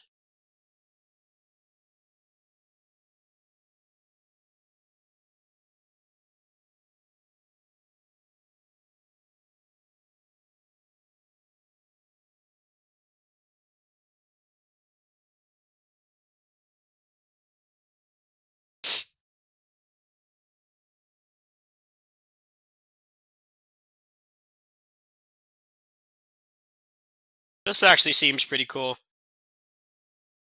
I don't think Zangetsu levels up at all. He doesn't feel like Julius and what's his name, Maxim, Julius mode and Dawn of Sorrow, the sisters modes and stuff. I think he just has raw stats. So what this is doing is it gives him stats when he beats bosses. Huh.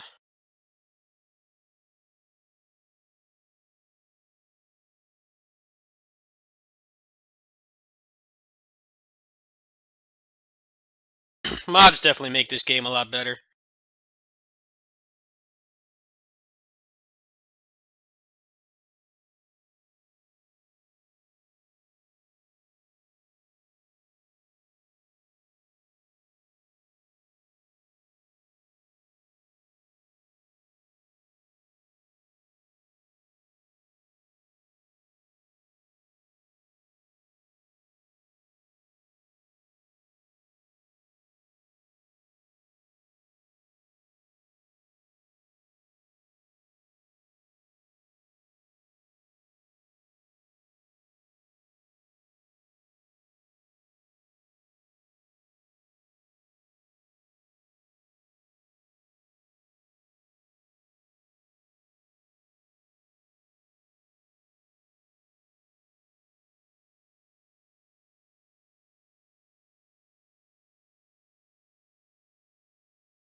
Huh. Weapon switching in Hades. Wow.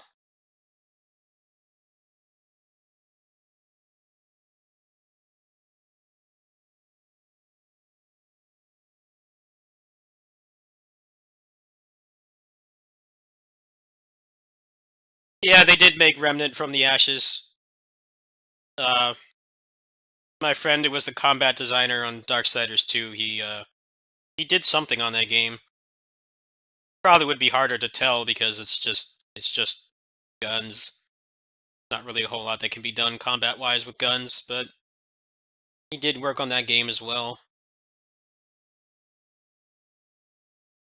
It's like one of the few good combat designers in America. He's one of the elite few. I never really hear anybody complain about the combat in Darksiders 2. It's mostly just the the slow walking speed and the excessive amount of loot. No one really complains about anything else. It's mostly just those things. That's a testament to how good of a job he did. Still really aren't many games that have that kind of combat, you know, like actual air combos and cancels and helmbreakers and stuff. It's pretty hard to find a Western game that serves those kind of things. It's just a shame that that game's like 8 years old. There really hasn't been much else since. There's like the DMC reboot, which has its own share of problems, and Avengers, which kind of just suffers from artificial difficulty. The enemies just spamming projectiles nonstop. But I did like how in that game all your active abilities made you invincible. So if you use those at the right time, you could use those to get a ton of invincibility frames. You could stay in the boss's spaces for a really long time. That felt good. It was mostly just the fact that Captain America couldn't block anything. It's like, why do you even have him in the game? He's the whole... the only interesting thing about him, video game design-wise, is that he has a shield that can supposedly block almost anything. But all the unblockable attacks in that game, he can't block. So he felt really disjointed to play. As far as I know, they still haven't fixed that. I haven't played the game in a couple patches, but that was a big turnoff for me, personally.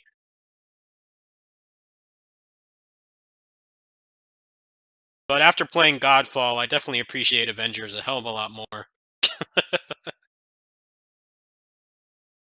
You know, Avengers doesn't only has like 3 bosses, and one of them is just a big robot, so you can't really do anything interesting to it. It's basically just like a puzzle fight, but at the very least, the hitboxes for the most part make sense.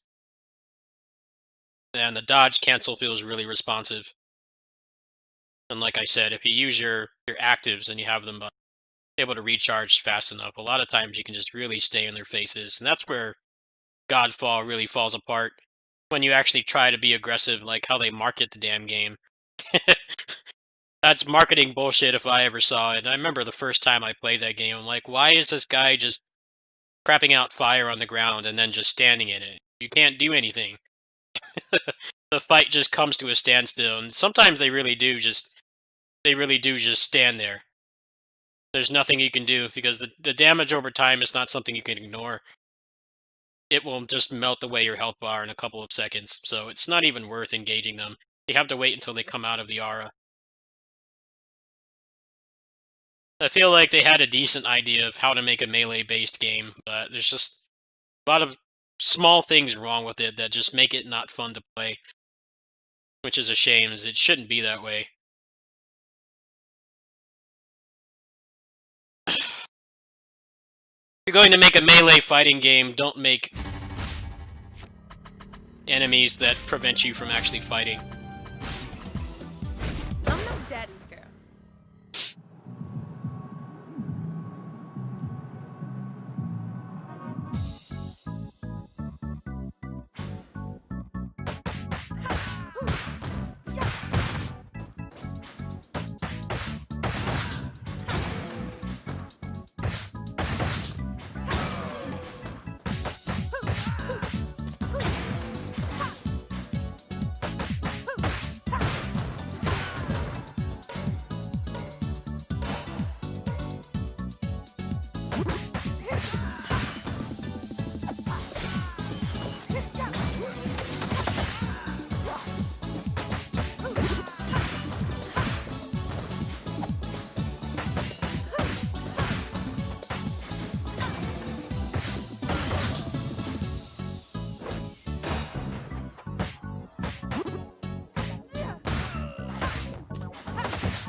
I wish everyone could run in this game.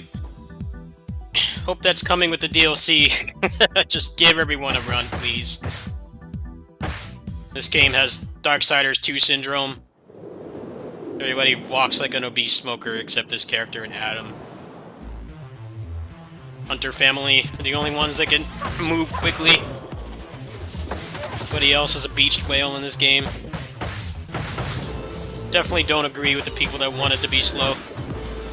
It's not like there aren't ways around it, but this character just feels so much more fun because you can move around the screen faster.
Nice finish.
Best track in the game right here.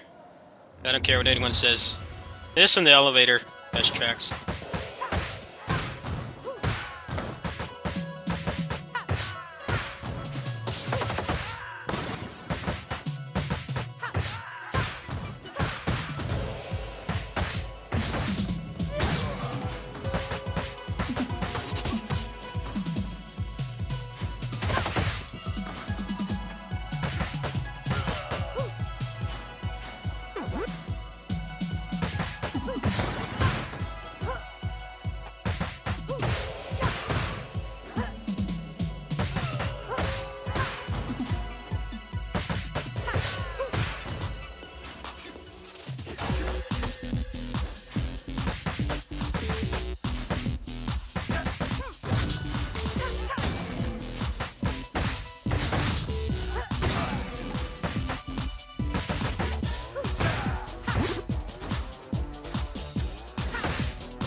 Oh, my square button's getting stuck on this controller. I love this controller to death. It's better than the mainstream controllers, especially since it's Type-C instead of micro, but the buttons can't withstand, like, just normal game playing. I don't play, like, 18 hours a day. I really don't play much more than the average person unless I'm, like, working really hard on a project, and it's crazy I've been through, like, 4 of these controllers. I don't have cash for a new one either. I don't put it in a dusty area, so I don't think it's dust in there, it just gets stuck. I don't know if I keep on playing like this, actually. Yeah, it's getting stuck. That's annoying, man. That killed that run. I'm not gonna play through the other half of the game with the button getting stuck. I've been through so many of these controllers too, it's not a fluke, and I don't see anybody else ever mentioning that happening either. You know, I do play a lot of games that are very intensive on that button, but it's crazy how many I've been through. I don't remember when I bought this one. It must have been like, I think back in the summer, so it did last like 4 months, but I don't know why the build quality is so bad. We'll have to look and see if there's some way I can fix it, but yeah, I think that's going to do it for now. I'm sorry to end on a sour note, but it's getting stuck again. It just started doing it now.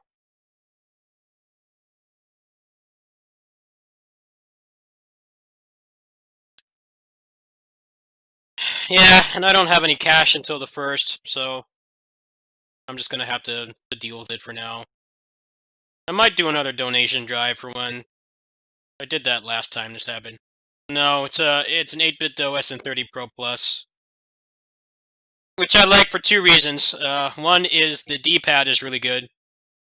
I play a lot of 2D games like Closers and Streets of Rage, all the beat 'em ups and stuff. So I play all those games, so I like having a good D-pad. The other reason I like it is because it's Type-C. I really don't like micro USB. That's why I don't like the PS4 controller. Because micro USB is just like the worst version of USB by far.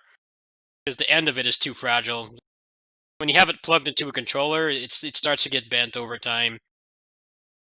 Despite how many of these controllers I've been through and how they don't seem to be able to withstand even just casual gaming like today. I've been gaming for what, 2.5 hours. That's not like an excessive amount of gaming. It's a pretty normal amount of time to be playing video games. I save money overall because the micro USB cables would keep dying on me nonstop. I'm glad that the PS5 controller is Type C. That's probably the best thing about that controller that I've heard so far. I hear it's not really that big of a change. I guess the buttons feel better. I haven't actually played with one myself. But the fact that it's Type C is huge. Micro USB is garbage. I really don't like that. Maybe you'll get better luck than me, Shakesman. I've been through a lot of them, but I keep buying them because they're better than the PS4 controller for what I needed to do. Most gamers, you know, they don't use the D-pad that much outside of menus, but for me, the D-pad is huge. The game I was just playing for one, Closers, which I've been playing every day. Pretty much all the beat-em-ups I play, platformers and stuff too. Pretty much all retro games. Also, it works wirelessly on the Switch too. It connects to the Switch. It supports it natively, so that's a good solution too. I use it. I use it for when I stream Switch games, or when I'm at my neighbor's house or something. I have a little stand for it. It's just I'm broke right now. I don't have $50 for another controller, so the fact that it's doing this right now is pissing me off. I'll just have to live with it for another few days. They don't make controllers like they used to, that's for sure. They like can't make a controller for the life of them. The only thing I don't like about this controller is the fact that the buttons give out, and I'm not like, you know, a hardcore Korean MMO player. I don't play 18 hours a day. I play like pretty regular amount of time. Yeah, I hear the Xbox Elite is not that great either. These controllers are only like $50, so when you consider that how much I use it every day. I don't play much more than the average person, but it's still better than buying a PS4 controller because those things, they don't have native X input, so you have to use like big picture mode and DS4 Windows and stuff. This has native X input, direct input, and it supports the Switch. So I keep buying them even though I shouldn't. There really isn't anything else that fits the all-purpose that I need. I needed to have a good D-pad. I needed to be Type C to charge and hook up wired, and I needed to work on the Switch because the Pro controller is a piece of shit too, and I'm not buying a bunch of those. This controller is the easiest. It has the best functionality I've ever used because if I want to switch to Switch games, all I have to do is unplug it, turn it off, and then just put it into Switch compatibility mode. It takes all of like 20 seconds. So I can use one controller for pretty much everything. It doesn't support the PS4, unfortunately. If I got an adapter, it could, but I barely use it. Yeah, but a Saturn pad is not what I need. I need the bumpers and the triggers to play modern games. The whole point of getting this controller is that it supports all the needs I need for it.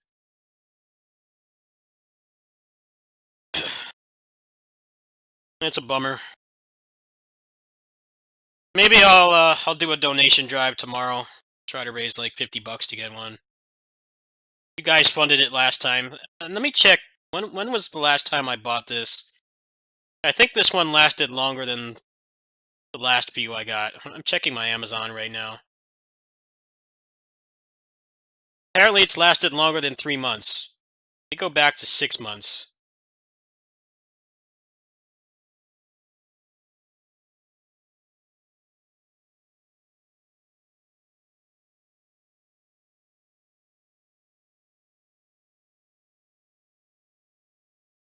I bought this in May, so it made it 6 months, which is 2 months longer than the other ones. The other ones started doing this like a couple months in, like 3 months.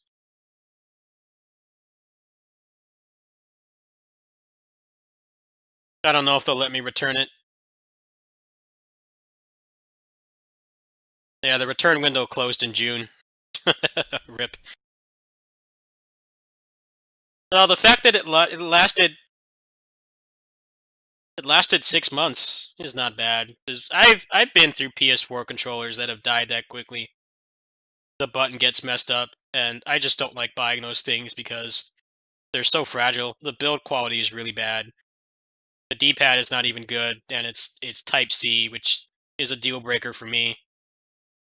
Before I started buying these controllers, I was going through micro USB cables constantly, and then I'd come across times where I'd be in the middle of a project and all my cables would go out on me. They wouldn't keep the connection, and then I'd have to go to Walgreens and bend over and pay like $15 for one. I'm definitely saving money in the long run because I need a relatively long cable for the way I have all my gaming stuff set up, and those are like $8 each. I think micro USB is like one of the worst pieces of technology our society has made. Those things are real pieces of shit. They can't withstand any punishment. It's not even stuff like your cat messing with it or like, just throwing it on the ground or stepping on it. It's just like straight up using it at all.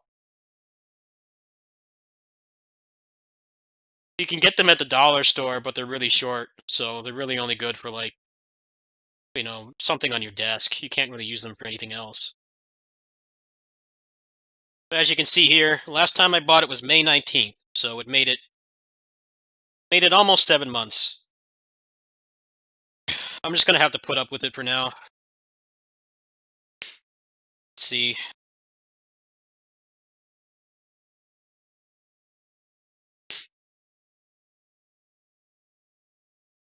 So you can see what it looks like here. The D-pad is really good. One of the best D-pads you can get right now. It's not like a real niche controller like Saturn or something like a Super Nintendo one. The triggers feel quite nice too. You can also adjust the sensibility, the sensitivity, and it's Type C. You can even change the buttons around too. You can add I think you can add like turbo and stuff. For a third-party controller, it's the best you can get. I don't think it's bad luck on my end. I think that I don't know. It's not worth returning it though because you have to send it to China, and by the time you got it back, you could easily just buy another one. But the last few I bought, the square button started to crap out within the repair window, so it wasn't that bad.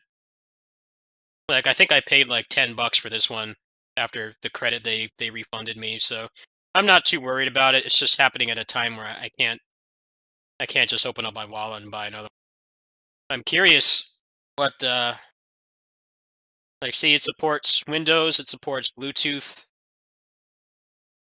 Android, Switch, and Steam since it has native X input. So it does everything I need it to do. It's just that the buttons don't last very long. I don't see anybody else saying this too. It's not like I'm really hard on the buttons or anything. The buttons do make a lot of noise as well. That's definitely one thing that's kind of a bummer about them. But now that I'm using noise suppression, it should be harder to hear it in my videos. Just trying to work on my production quality a little bit. Now that I have that, that's not even really an issue. I don't mind hearing it myself. It's just that I don't want it to be so audible.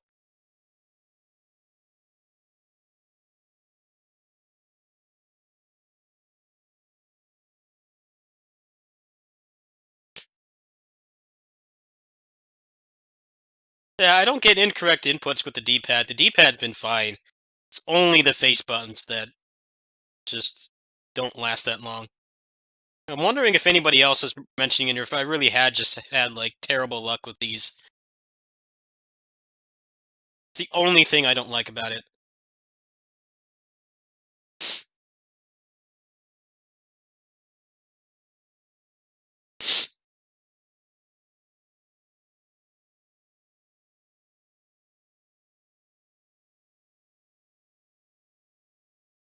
I'm also saving money because if I didn't use this controller, I do have an adapter.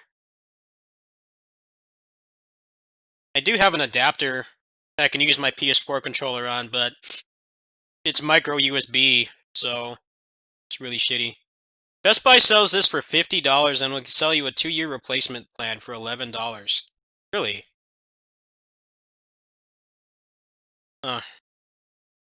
Yeah, check that right now.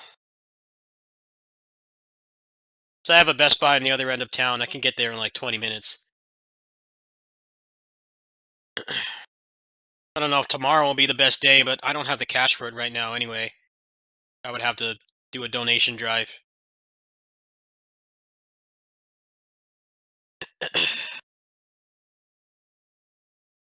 uh,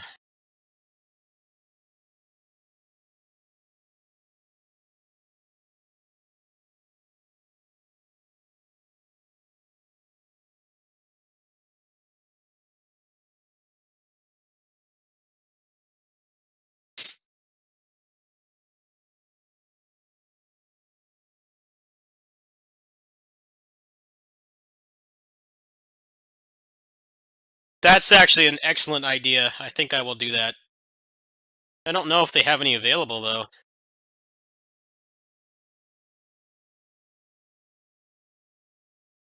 They're not going to be coming until December 5th.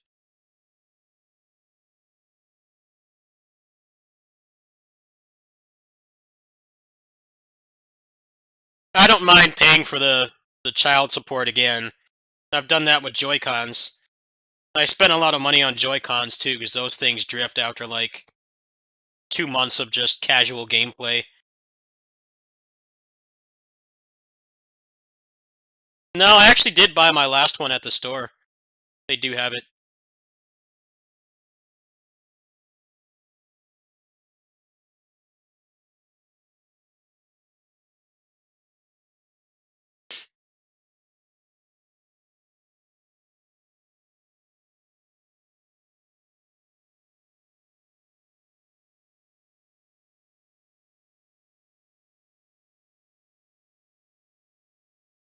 Hmm.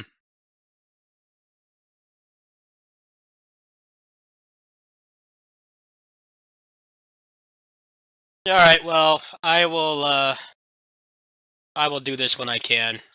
Tomorrow, I guess I'll set up a donation drive to do this. I wish it had happened before I wish I had bought fucking Hyrule Warriors. I would just buy this right now, but I've got no monies until the 1st. I was gonna dump some of that into closers, but this is more important. So what do they have here?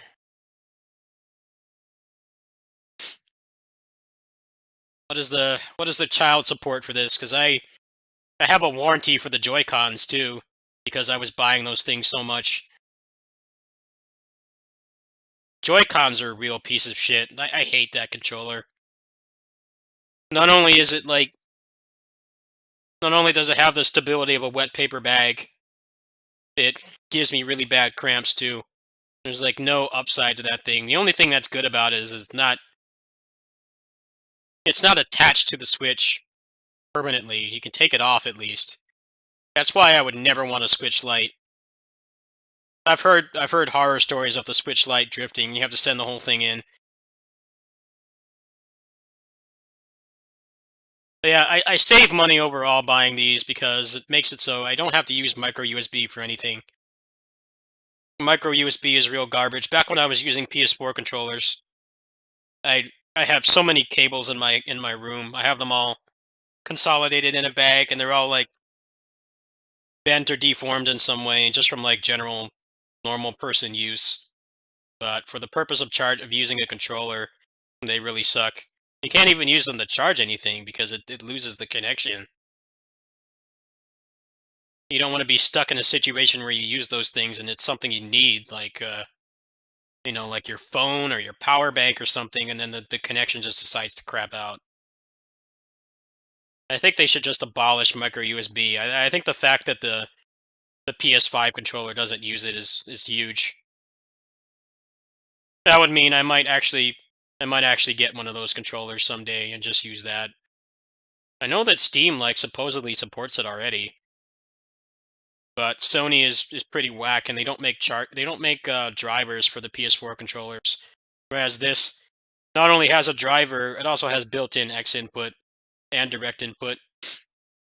And all you have to do is just hold the button down, and you can switch between the modes.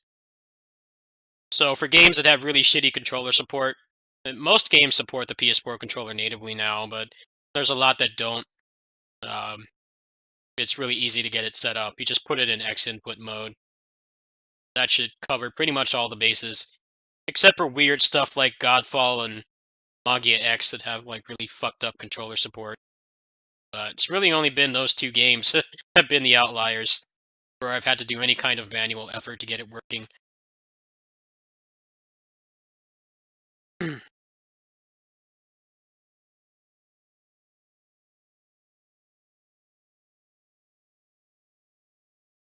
Well, on the first, unless you guys fund it, I will order that.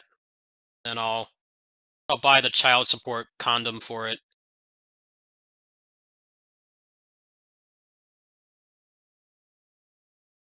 Yeah, the what they do is they detect it by the controller ID, but a lot of developers don't bother to do that. So a lot of times you have to use Steam support and stuff, which is another reason why I've graduated from the PS4 controller, because sometimes it's a real pain to get stuff that's not running in Steam to work. Whereas I can play stuff like, if I was playing closers from the launcher, KOF All Star is a good example too. That's not running through Steam. That's running through an emulator. All I have to do is just put it in X input mode. It just detects it. That's what's really good about the SN30 Pro Plus, is you have all the upsides of having native X input. So you don't have to completely rely on Steam.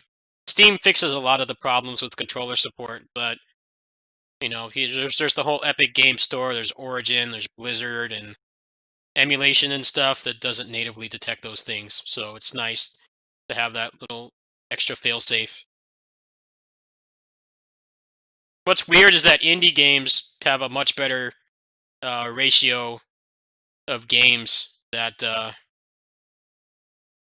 support the PS4 controller. What's on the wish list?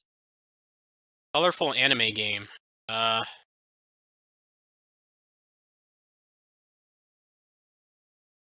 This? Are you talking about this?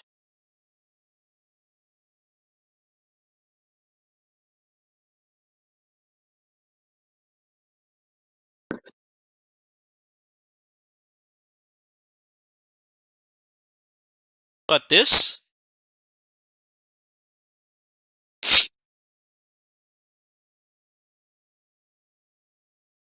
Oh, Hellsinker is a really hardcore shmup.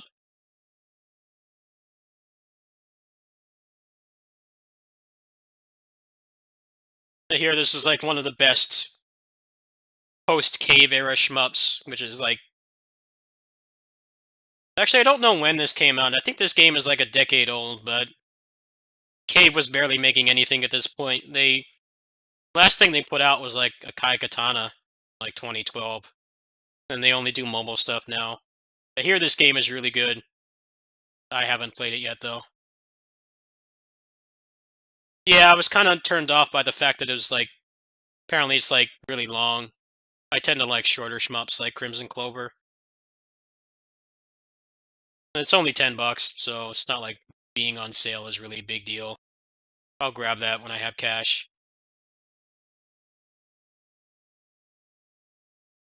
Interested in this one. This one looks pretty cool. I can probably just grab this from Key.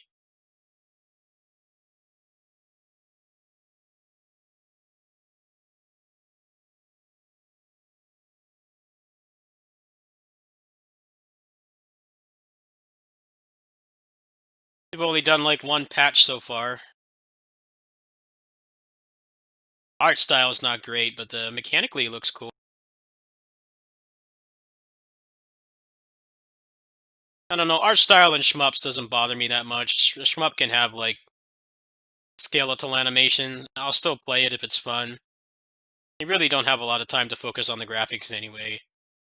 More about just making sure that things are visible. There's like melee classes and stuff in this. I was kind of interested in trying this.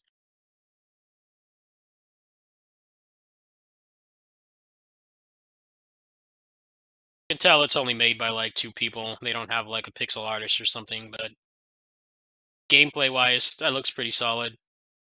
Probably gonna check out that one.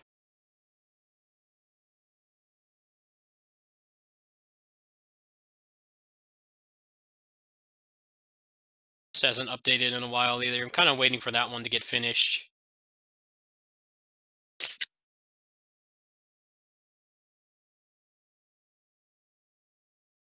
I've been really waiting for this game, but it's not coming out until a couple months from now. I really like the pixel art, and the gameplay looks right up my alley. Just fast, no bullshit, responsive arcade gameplay.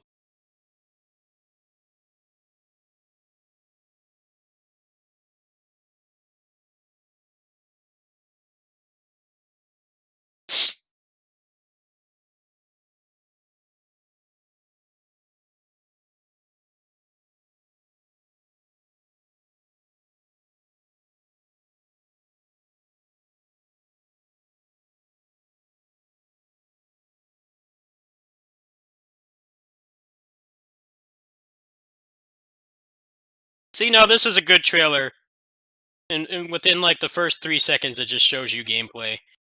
Because I do a lot of dumpster diving on Switch. People ask how I find cool games like this, and it's like, well, I put a lot of time into looking for them. One of the biggest time wasters is when they put like 2 minutes of plot. They spend like 2 minutes explaining the plot, and then there's like 10 seconds of gameplay. There's been a lot of research saying that like for trailers on Steam and stuff, you have like 5 seconds to gain someone's attention. So if you're doing really slow fade to black with text, or there's like no gameplay, chances are someone's gonna just scroll past at that point. Like that I don't know if that game's any good or not, but the fact that within like the first 2 seconds there's gameplay. Yeah, he got the gameplay within the first 4 seconds. So no bullshit there. You see exactly what you're buying. You're not watching some like overproduced like animated trailer. You're seeing like what you're actually going to be doing when you buy the game. But a lot of these games don't get that, and I have the patience to scroll through the trailer if it's something that I'm interested in. But it's crazy how much they drop the ball on simple stuff like that. Just show me what I'm buying. It's one thing to have like a story focus and stuff. Not everybody has the same like taste in games I do. I'm very strictly gameplay focused. I don't really care about the story personally. But when you have like thousands of games on Steam, you really do need to get to the point, regardless of what people like in games. You can't spend that much time digging around. You really need to and get to the point like right away.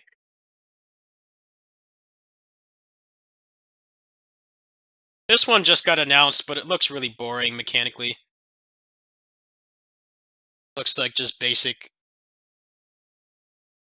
I don't think I'd bother with this one, unless there's more to it than they're showing.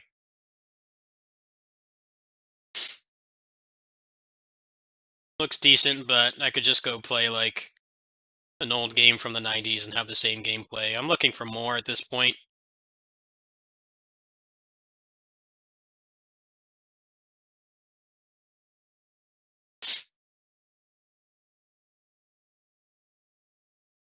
Roguelike Brawler Experience. What is this?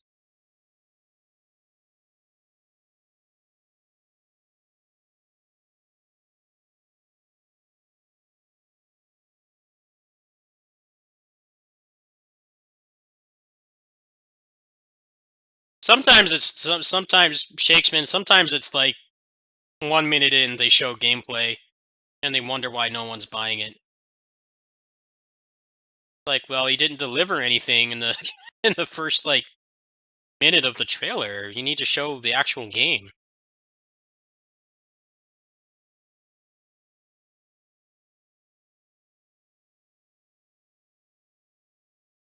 This trailer's not that great either. It's really hard to tell what's going on.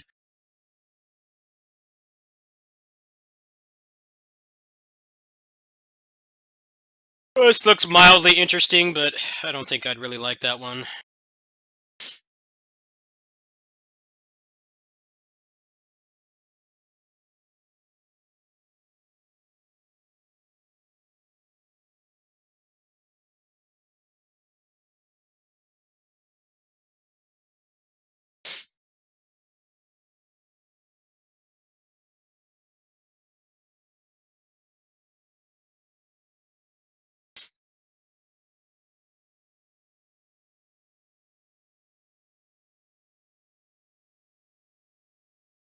This trailer is not a good one. Like 30 seconds in, and they've shown like 2 seconds of gameplay. I hear this game's actually relatively decent. It's just the problem with it. I had someone come in here like earlier this month. They said that there's excessive hyper armor, and the hitboxes and hit detection are off. Other than that, they said it was relatively decent. But it's developed by some like no-name developer. I don't know if they've like patched it or anything. It's on sale on Black Friday for like $15 right now. If I had it, I would take the plunge. But $40 for that.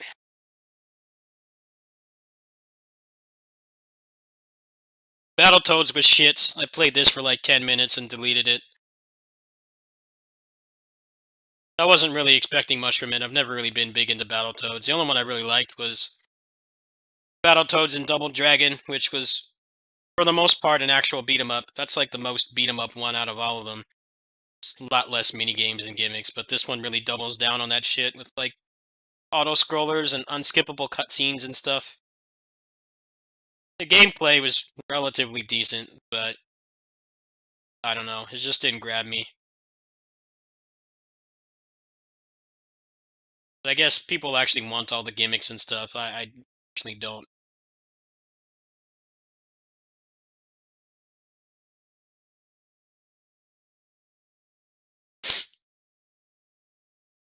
Opinion on Hori Fighting Commander. I have never used that one.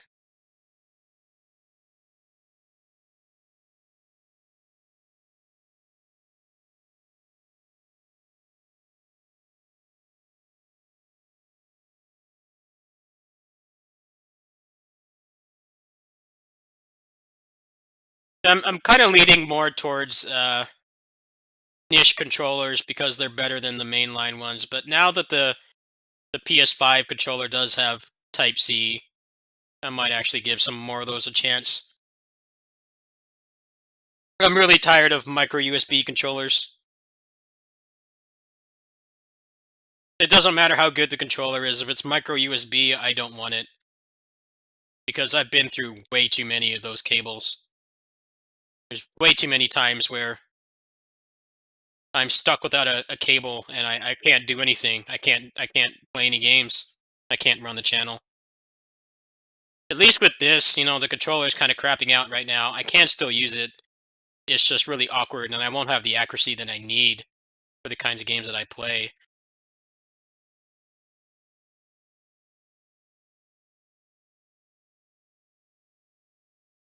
Also, the problem with the PS5, the PlayStation controllers, is that they don't have PC drivers, so you get into a lot of problems where you play something outside of Steam and suddenly it's a real bitch to get it to work. That's why I kind of stopped using them. Yeah, the only have you had the problem where the buttons get stuck? Because that's the problem that I'm having right now.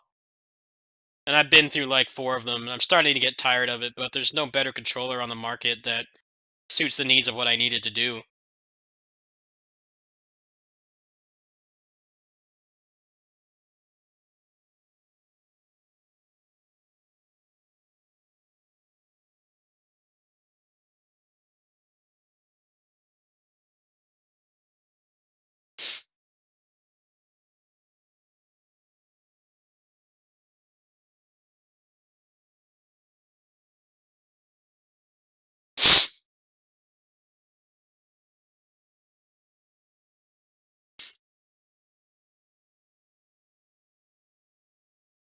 Yeah, the D-pad is a deal breaker for me because I play a lot of 2D games. Beat 'em ups, platformers, fighting games. I don't know why it's happening to me. It's always the square button, and it's always after like 3 months. So, I'm gonna do a donation drive to get another one. Actually, I might not even need to. I might just grin and bear it for now because they don't have any available locally right now. If they did, I could probably just bum some cash off a real life friend and just pay them back on the first. I'm sure they wouldn't mind. I can't do my job without it. I'm not going back to the PS4 controller. Fuck micro USB. It's like no benefit to micro USB at all. It's just basically just means that you're gonna have to replace your cable like every month. And if it's something that needs a constant connection, like charging a device or like a gaming, like a controller, you can't have it lose connection. That can screw up everything. So my solution right now is to just wait till I just have to put up with this for a while. It's just I didn't want to deal with that right now. I was hoping that it would stand.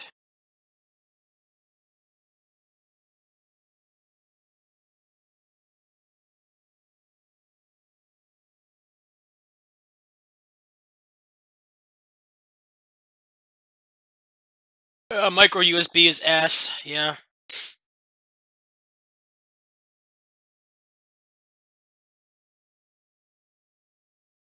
like how it's a big deal that this game is $1 off.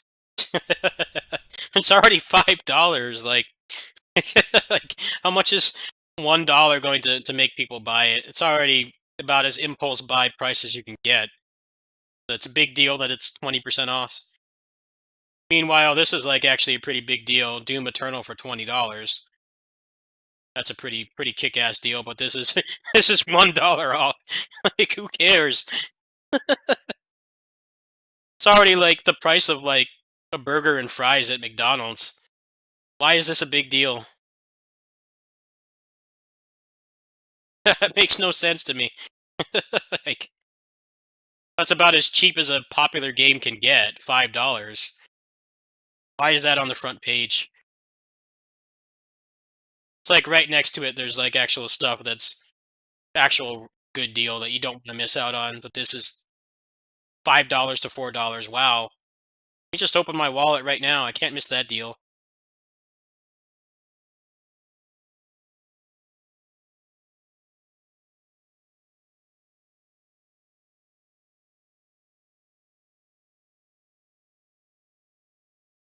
This is also a mess too. They have free-to-play games in here. It's like you can't even see what the price is. Why would you go for that over something like Doom Eternal or Star Wars game or Death Stranding or Monster Hunter? You're not going to click on this right away.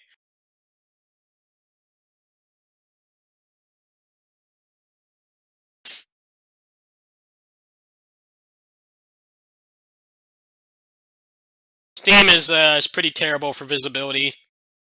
And a lot of times the developers, the indie developers, they make it harder on themselves by not showing the damn game in the first like minute.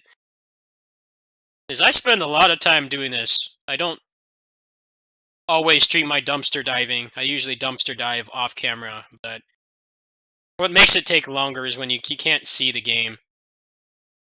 They're like spending like so much time talking about world building and shit. It's like, well, I don't even know if I'm gonna buy the thing first. Show me what I'm actually buying. Like, this game doesn't look like something I would play, but look at this. Within the first second, there's gameplay. You can really easily just discern if it's something you want to play and just move on.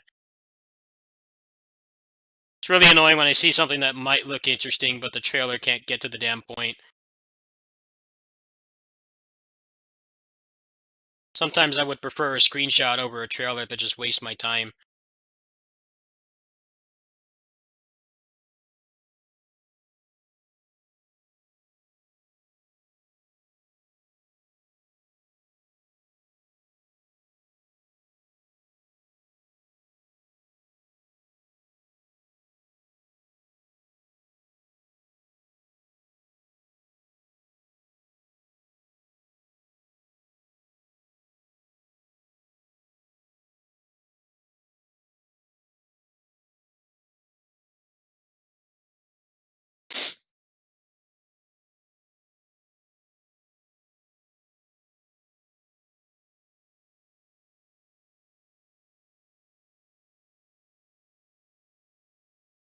So that's a good trailer right there.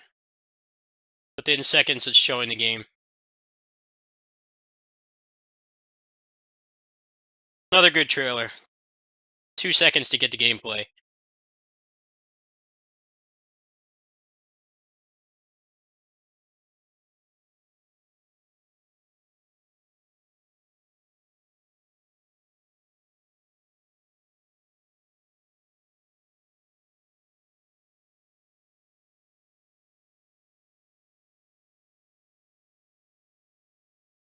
Bad trailer.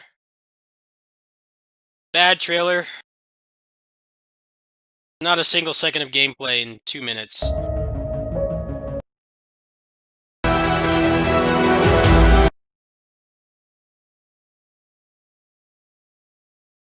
Well, that's in Chinese, so I couldn't play that.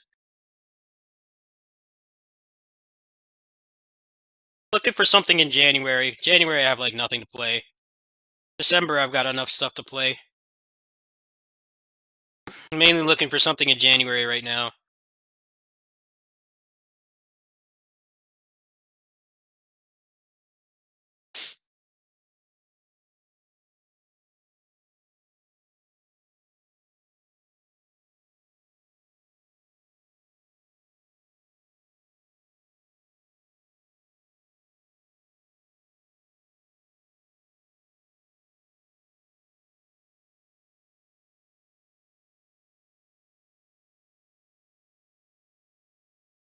VR. No thanks. No backlog? No, not really. A lot of the stuff in my backlog, I just dropped because I didn't like them. I don't really have that many shelved games. I have like Trials of Mana, but I kind of didn't really like that game that much. It didn't really hold my interest. I need to do the Vesperia post game. I might start working on that soon. I tried Darksiders 2 today. It was decent. I might give that game some more time. East 8, I think I'm just going to shelve because I hate how the traversal works in that game. I was talking about that earlier, but that game really suffers from being originally made for the Vita. They did what they could to improve the experience, but it's still really awkward to get around.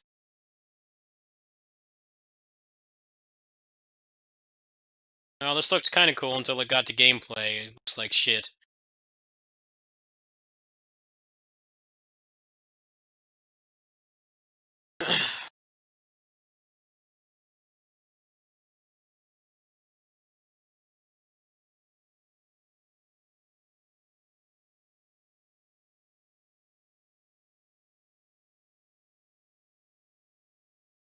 Heroes of the Three Kingdoms 8.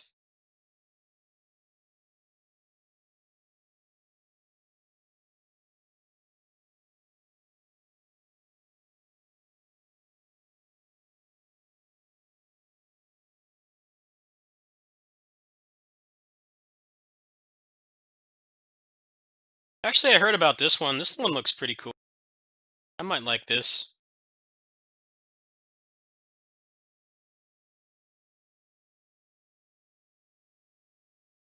Huh. I'd probably grab that on the Switch, though. Seems like more of a portable game. I know that is coming to Switch at some point. I've heard of that one.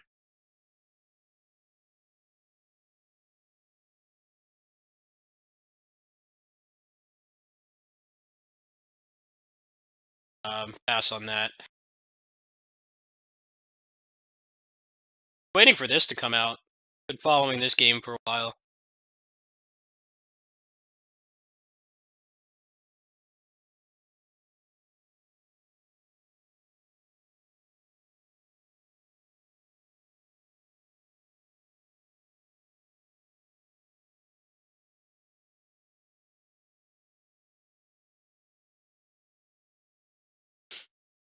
Good trailer too. It's like just all gameplay.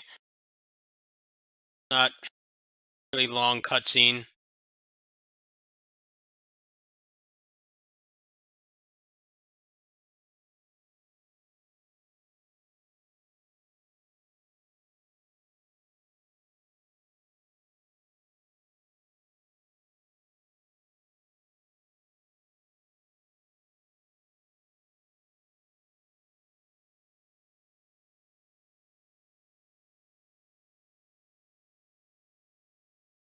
Happy Thanksgiving. Thank you.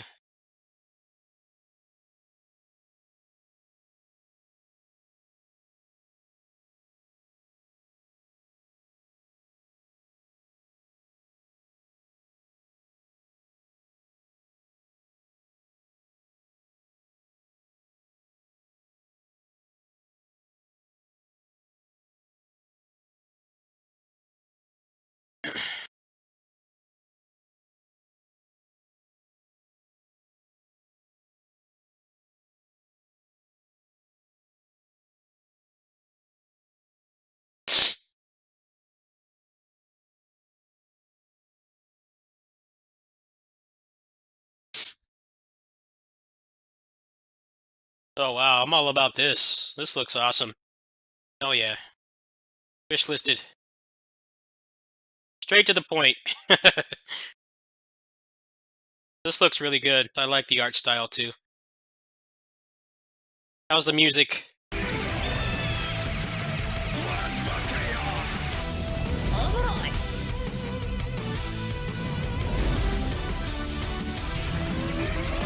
Music's decent. Wow, that's the coolest thing I've seen this dumpster diving session. How are the mechanics though? Does it have anything interesting about it, or?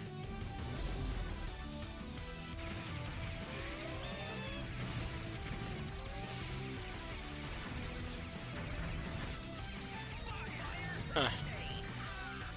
I don't know. Shmups are heavily weighted by their mechanics.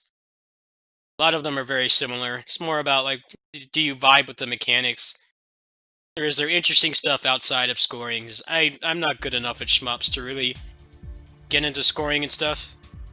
I mostly just play for survival. So for me, it's like the game needs to have interesting mechanics just for survival.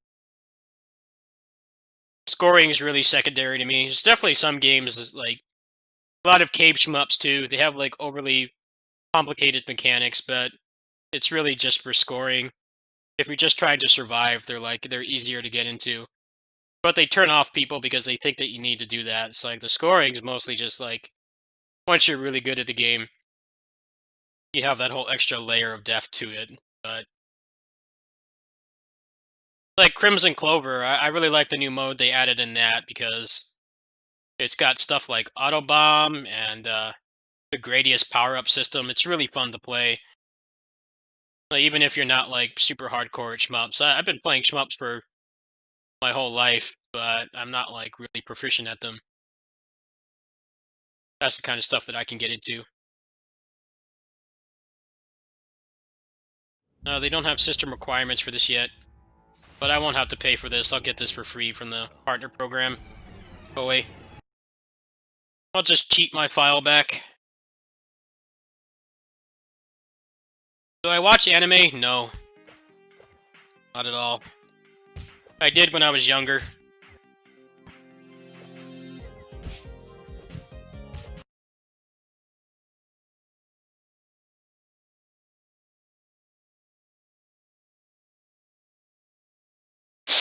Feel like anime's gotten worse and worse and worse. It's either never-ending stuff like One Piece, where there's such a massive sunken cost fallacy. There's no way something like that can end and actually satisfy people, or it's just fetish bait garbage. That's like all it is. Not really interested. I watch Tokusatsu, so that's easier to consume. It's not like 8,000 episodes. I remember when I was playing Pirate Warriors games, people would ask why I don't watch it. It's like, because it's fucking like 900 episodes, and it's still going, and it's been going for like 20 years. Fuck that, man. Hard pass.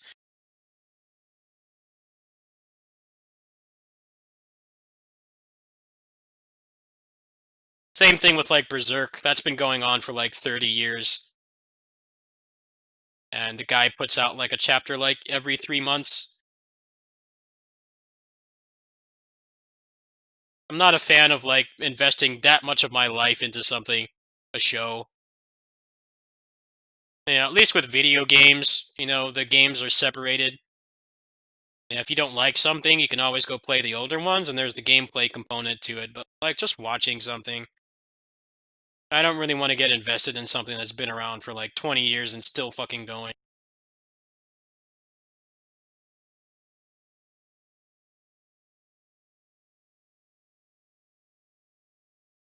A good example is Bleach. I had friends that were really into Bleach.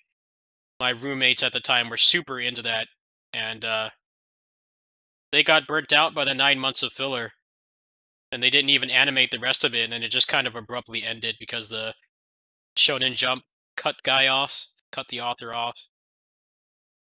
So like it's really demoralizing to to watch, be that invested in something for like 8 years, and then it just ends. There's no actual plan.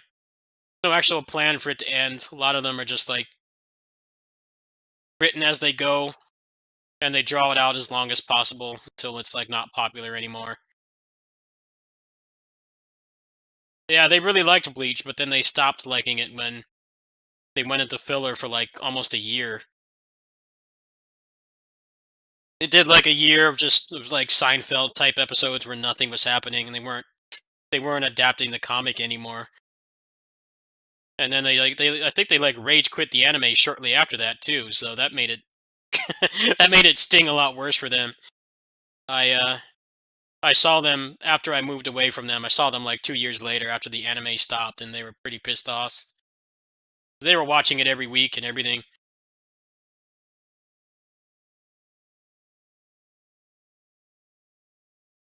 Alright, this is wishlisted.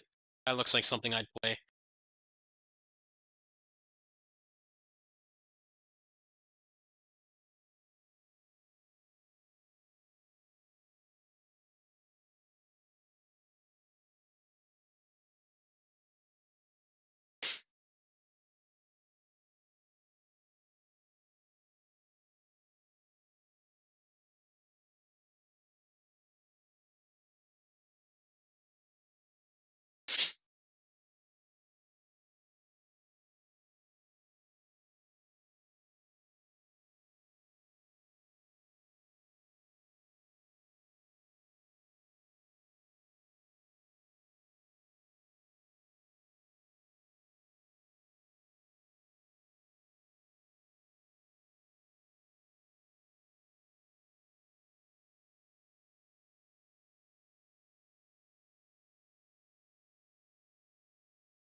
I do wish Bleach would come back though, because those DS games made by Treasure were really good. That's like the extent of my Bleach knowledge. Was Bleach DS 1 and 2. Those are really good poverty fighting games. It even had like it had single cartridge sharing, so you could play with 4 people with 1 cartridge. That was like one of the best fighting games in that era, Bleach games.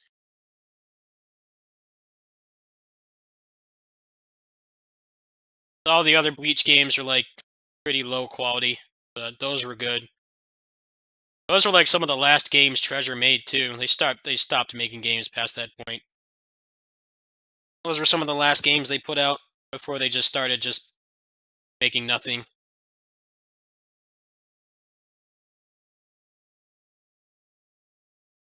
Alright, well, I think I'm done dumpster diving.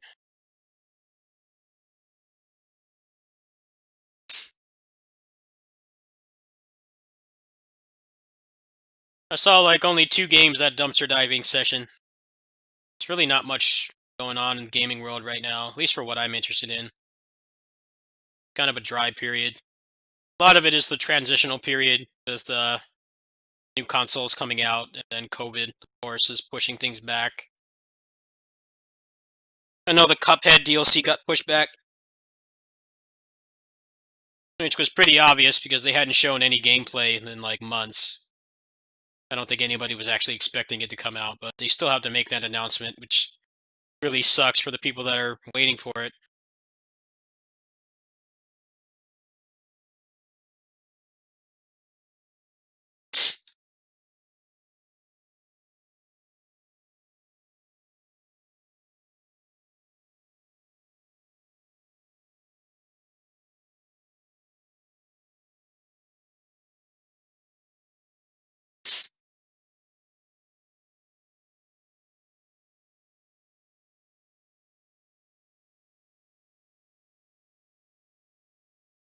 Well, they animate everything in that frame by frame when it's all hand drawn, so that's why that takes a lot longer.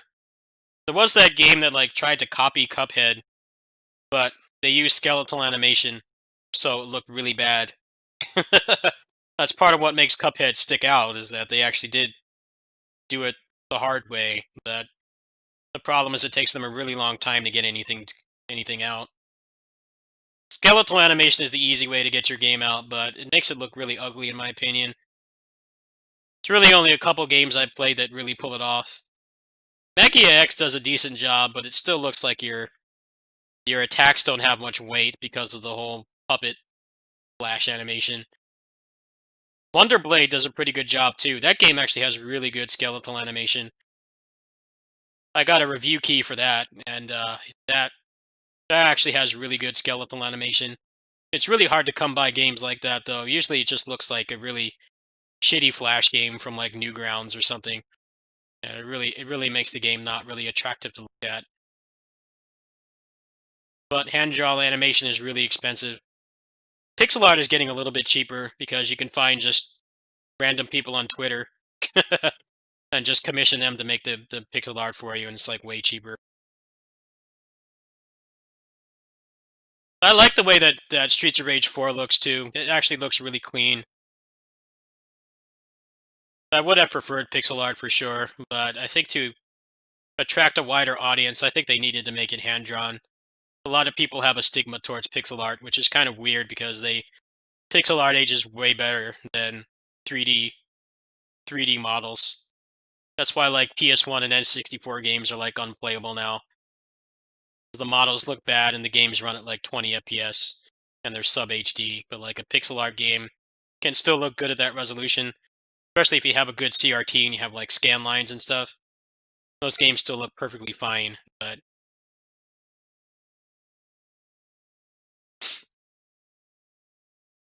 alright folks, I'm going to do one more game tonight. I have not made a video, but I have a video of the cats to share with you guys. That's going to be the video for tomorrow. I think I deserve a day off. And plus my controller's all fucked up now too, so I don't know what I'm going to do about that. There's not much I can do about it right now. I don't have any cash. They don't come in until December anyway, so yeah, I'm just gonna buy a condom for it. I bought condoms for my my Joy-Cons because those things go out every 2 months too.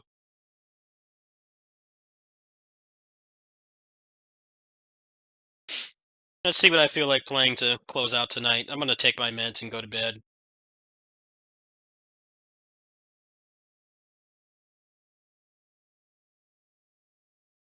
Yeah, I work every day, even holidays. I think it's cool that I take a day off. I upload every day without fail. It's good to just not do anything today.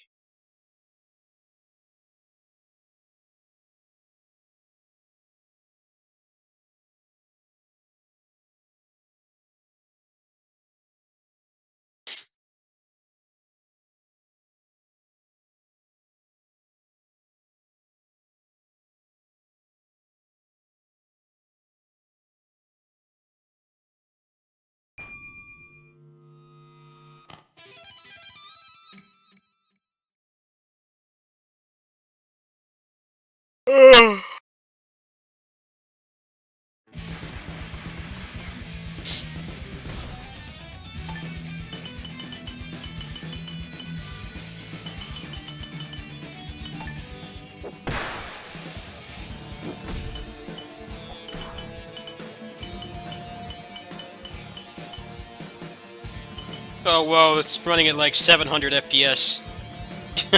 That's not good.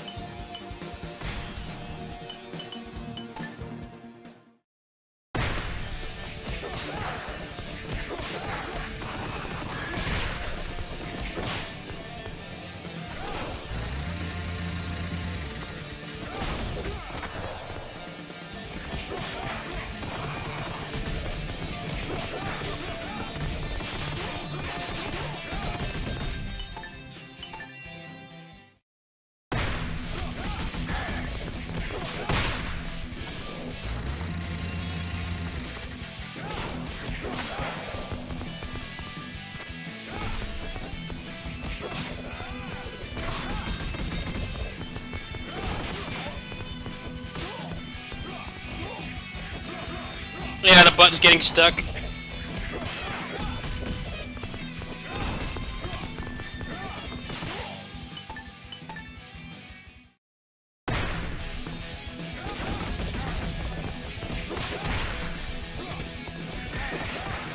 Fuck, man. I'm so tired of this controller. I can't even play this right now.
This game has no DLC.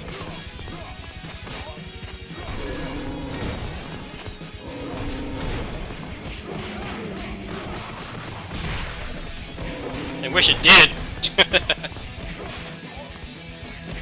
No, it does not.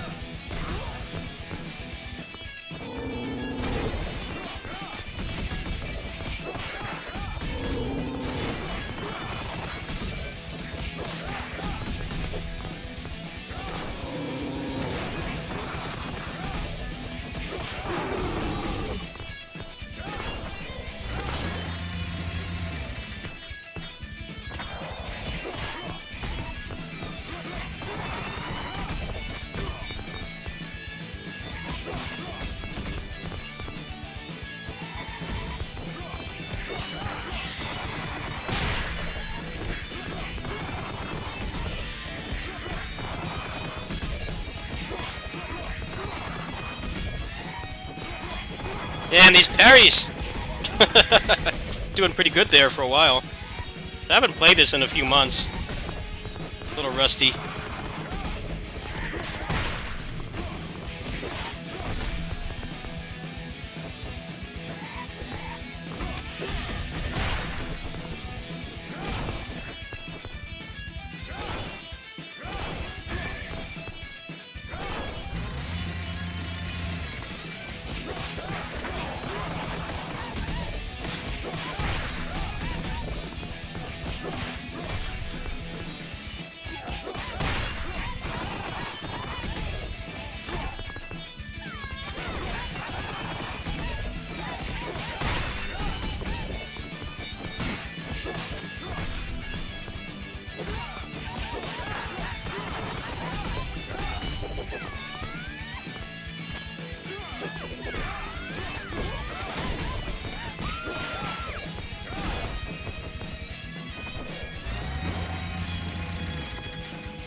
It's really hard to play with the button getting stuck.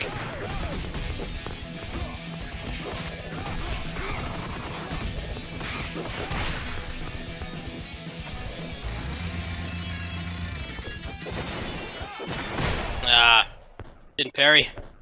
That was pretty good for not playing this for several months. This game is available on PS4 and Switch.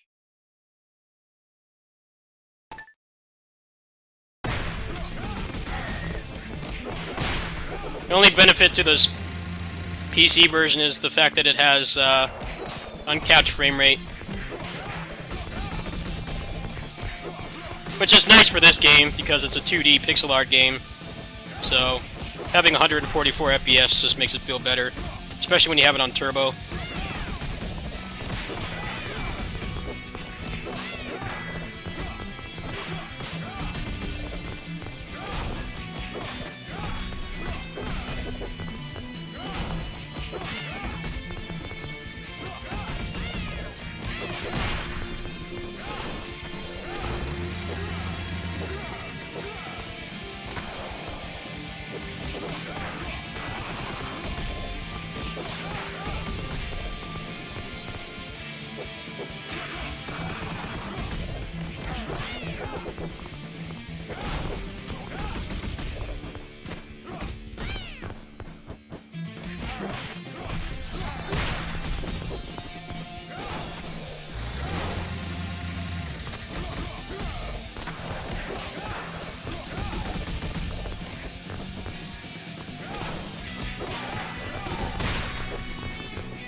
Not good.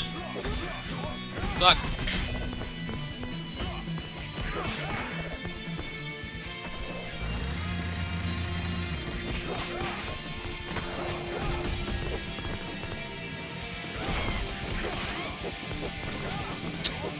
I didn't get the slide cancel.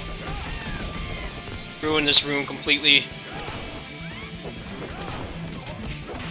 There's no point continuing that. I've gotten S rank on that before. It's actually quite difficult.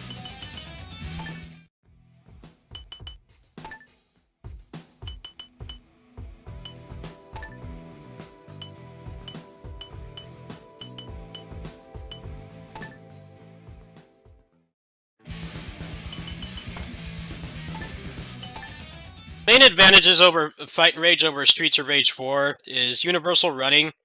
There's parrying, there's dodges. The frame rate is better. You can run it at whatever your refresh rate can handle. There's more unlockables. There's more modes and stuff.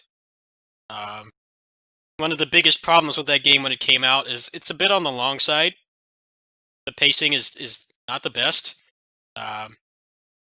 One of the things I really hate about Fight and Rage, there's two things I hate about Fight and Rage, otherwise I think it's one of the best beat-em-ups ever made.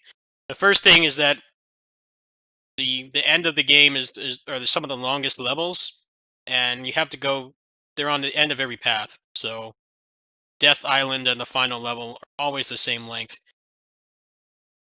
So the path system doesn't feel that great, because the end of the game is always the same, and those are the longest levels. The speedrun route has to go through the raft level, which a lot of people hate as well. The other thing I don't like about the game is it's the polar opposite of Streets of Rage 4. In Streets of Rage 4, they let you style on the bosses because there's a very in-depth combo system which has very set limits. Like you get one OTG, you get three wall bounces and stuff. So the way you style is to just use all those restrictions. It's kind of like Battle for the Grid. Battle for the Grid is very open-ended too, but it has like the OTG limit and stuff, and the juggle limit. In Fight and Rage, there's a really arbitrary anti-infinite system. So a lot of the cool combos you saw me doing on the regular enemies, you can't do them on the bosses. So the bosses are kind of boring. They're the opposite of Streets of Rage 4. The bosses, you know, if you really know how have a good handle on your character, you can take off like 70% of their health off like one jab if you really know how the combo system works. In Fight and Rage, it's kind of just you just do basic stuff because anything else they'll fall out of it. Those are my biggest complaints about Fight and Rage, is the fact that the path system is nothing like Metal Slug 3. Like in Metal Slug 3, you have like different paths that you can go, and they're of varying length. But in Fight and Rage, everything is the same at the end. So that can make it really, really exhausting to play. But it has a lot of really cool things, like there's turbo mode. You can play with the AI, and he's added like time attack and survival mode and stuff. So it's actually, I think it's a much better game after the updates, because you can just turn it on and just play it. Like that, what I was playing right now, that was not the campaign. That was just the survival mode, which is just quick little 5, 10, 15-minute games. So the fact that it's on Switch and it has those modes is really cool. So if you don't want to commit to, 45 minutes to an hour for a 1cc of that game, you can just play the other modes. Yeah, I think it would have been better without the path system. If it was more focused like Streets of Rage 4 is, where there's only one path, but the game has better pacing, and none of the levels are ever really exhausting. The longest level by far is like the last one, and even that, it's broken up in a way that doesn't make you feel exhausted to get through it. Fight and Rage definitely has that problem. Back when it launched, you couldn't even it didn't have interim saves, so yeah, it's not that much of an issue anymore. Back when the game came out, it was an issue, but he added a bunch of unlockable modes, so you just want to turn it on like I did now. Like I'm not doing any more heavy duty gaming tonight. I'm about to go to bed. Like you can just turn it on and play it. The fact that it's on Switch is really cool too. I play the survival mode a lot. off camera, just when I'm out and stuff, when I'm at my neighbor's house, or before the pandemic when I was on the bus and stuff, or the shuttle. You know, you could just turn that on and just play it. So it's got more of a bite-sized appeal to it than it did. But back when it came out, you really had to be invested in it and just play the whole time. Yeah, and you couldn't interim save back then, so you had to play through the whole thing in one sitting. I can finish the game in under an hour, but I play on turbo mode and normal. Um, I know on the harder difficulties the enemies get more health, so I have no interest in the harder difficulties. It's not Streets of Rage 4. That game, you know, that game is very divisive too, but Streets of Rage 4, one of the best things it does is the harder difficulties, the enemies don't get a single pixel of extra health. They just attack more often, and on Mania the enemies are doubled, so it's got more of a Muso type thing going on, but there's no HP sponges in that game. Which is, for a video game, not just a beat 'em up, just a video game, any kind of video game with combat is revolutionary. I you know, I do high level gameplay and stuff, but there's definitely certain games I won't play on the harder difficulties because their idea of difficulty is just you get two shot by everything and everything has like 10 times more health. And it's like it's not harder, it's just you're doing the same thing for longer. And just by matter of endurance in the battle of attrition, you're gonna get killed more often. But it's not more interesting. Streets of Rage 4 does a really good job with that. The harder difficulties, you know, they take away lives at the start. They attack more often and there's more enemies, but it's not standard video game stuff. That's one of the things that does not get mentioned about that game more often. I think that's one of the things that needs to be needs to be praised more because I've played my fair share of video games that just fall apart on the hardest difficulty. And it's like, yes, you know, I'm pretty good at games. I could easily topple them if I wanted to, but I don't like HP sponges. I don't like 20-minute boss fights or just like waiting a long time to attack, stuff like that. Streets of Rage 4 does a really good job with that. I think that's one of its unsung biggest qualities.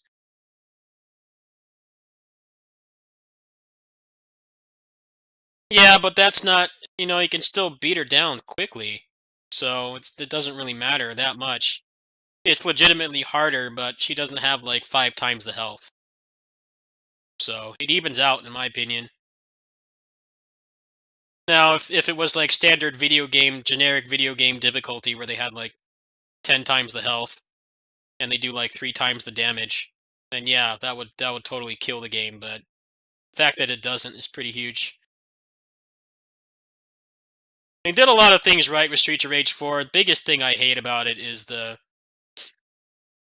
lack of defensive options.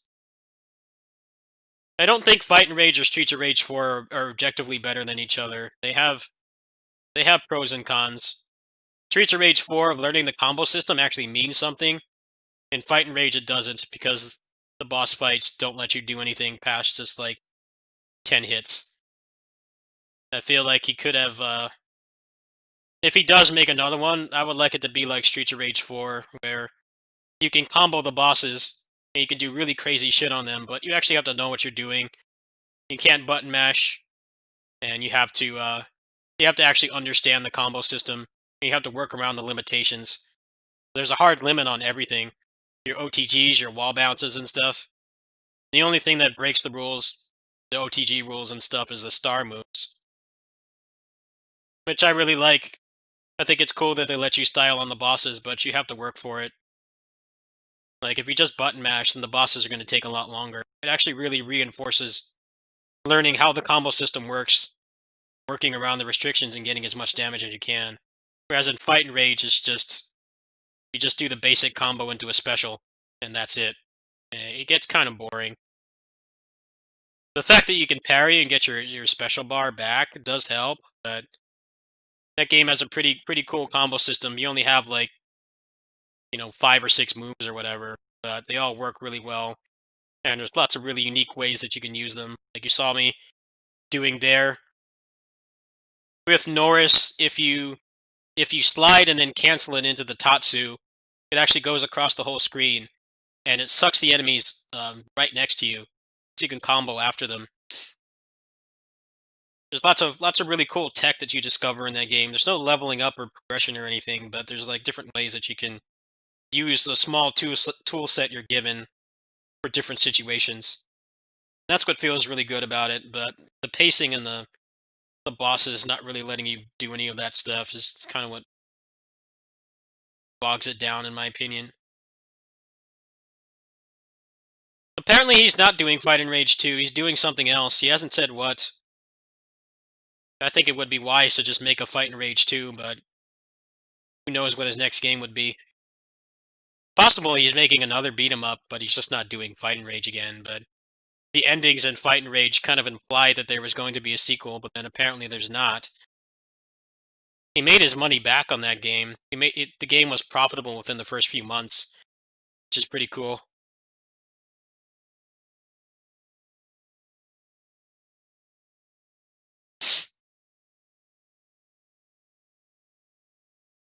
The gameplay is sick as always. Oh, thank you. I know that's why a lot of people watch me, because I actually take time to learn how to play the damn games, and I don't just button mash. It means a lot to me that you guys watch me. You could watch a bigger streamer, a YouTuber and stuff, but you probably wouldn't get the quality of gameplay that I do, so I give. Unfortunately, that doesn't really translate to financial success, but I'm passionate about what I do, and I put the best into it that I can. I feel bad that I have to ask for donations and stuff, but that's just the reality of being a small-time channel. You really do rely on your community to help you.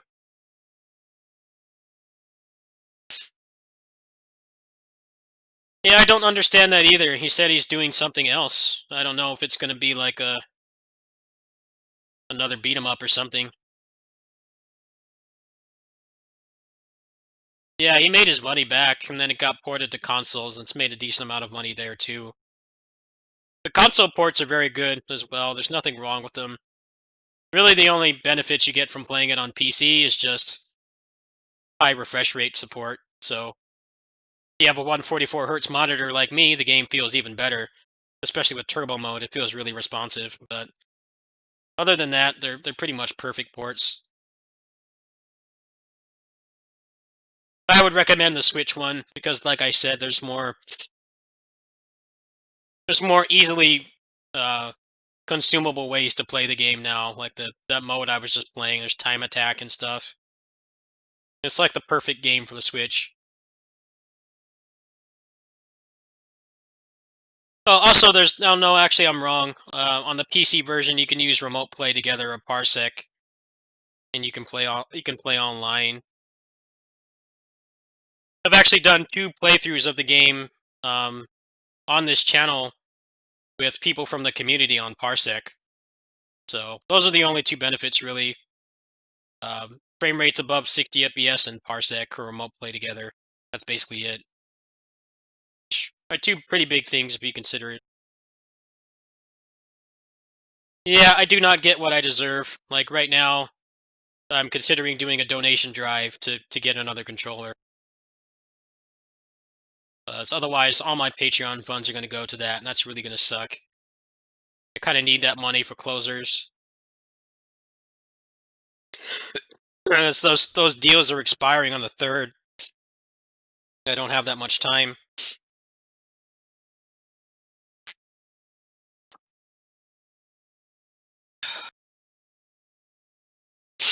People donate when they can, though, and I appreciate that. They could easily go throw their money away at some big streamer who doesn't need it, but people do support me when they can. A lot of people do want to support me, but they can't. You know, I don't want people to spend money on me if they can't support themselves. Only support me if you want to. If you want to and you have the money. Right now, a lot of people don't have disposable income, so that's part of it too.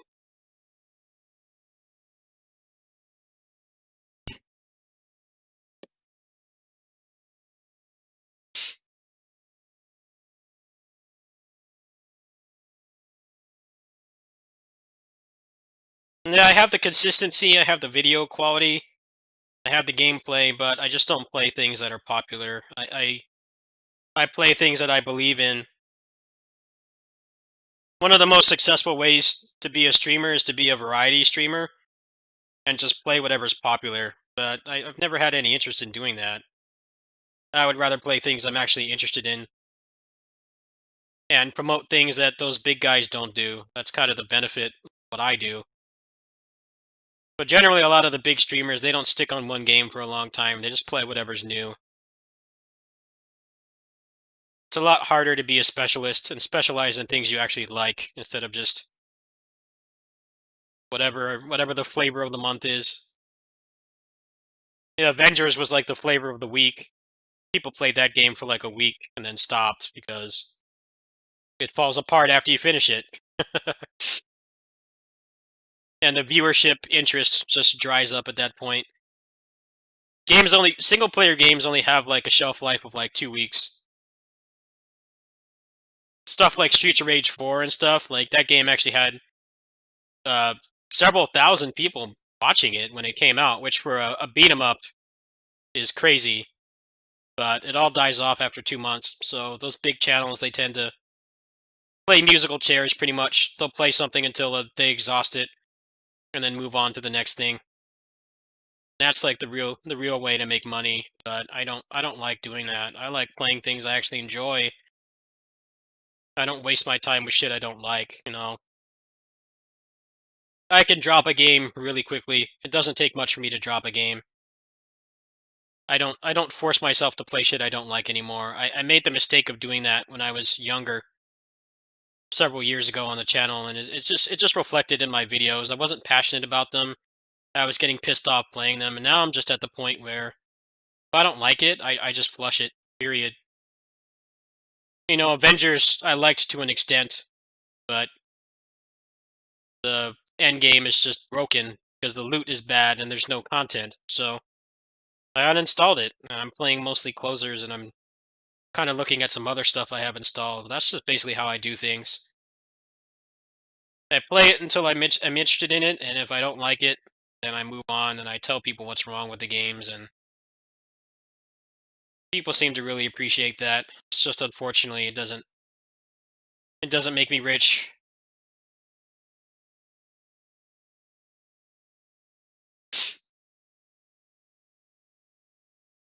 Yeah, the nice thing about games right now is unless it's like a first party Nintendo game, they're dirt cheap within a couple months. So unless you buy every $60 game as soon as it comes out, there's not really that much of a reason to force yourself to play something anymore. It used to be everything was full price for a really long time, so you really had to do your research and not buy things you didn't like. But ever since games have gone digital, you can get a AAA game for like $20 like 6 months after it comes out. So if you don't like it, the way I look at it is it's like the price of a large pizza. If you're done with a pizza, even if you have leftovers or whatever, realistically you're only eating it for a few minutes. So if a game you pay $20 for, if you drop it, have you really lost your money? No, you haven't. You played it longer than something like buying $20 of food. You don't really feel like I don't feel like I have to finish games anymore.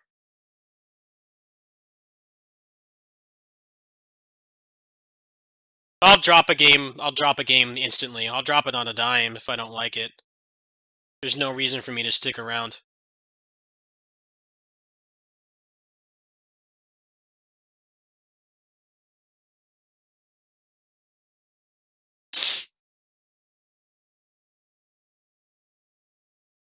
Hyrule Warriors is a perfect example of the opposite. I'm stuck with that game and I can't play it because the frame rate makes me physically sick. I really regret buying that game. But on the bright side, A, I can emulate it. I can emulate it with no guilt because I legally bought it. And B, it's a first-party Nintendo game, so it's never going to be cheaper than like $40 anyway. It would have felt a lot worse if it was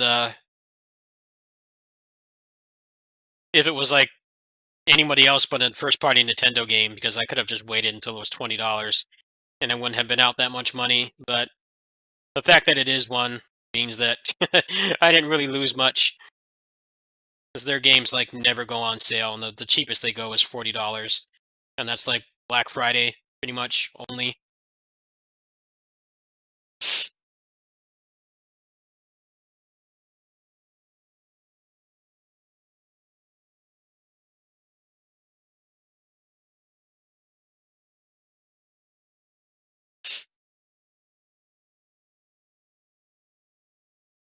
Alright, folks. Well, I'm done for now.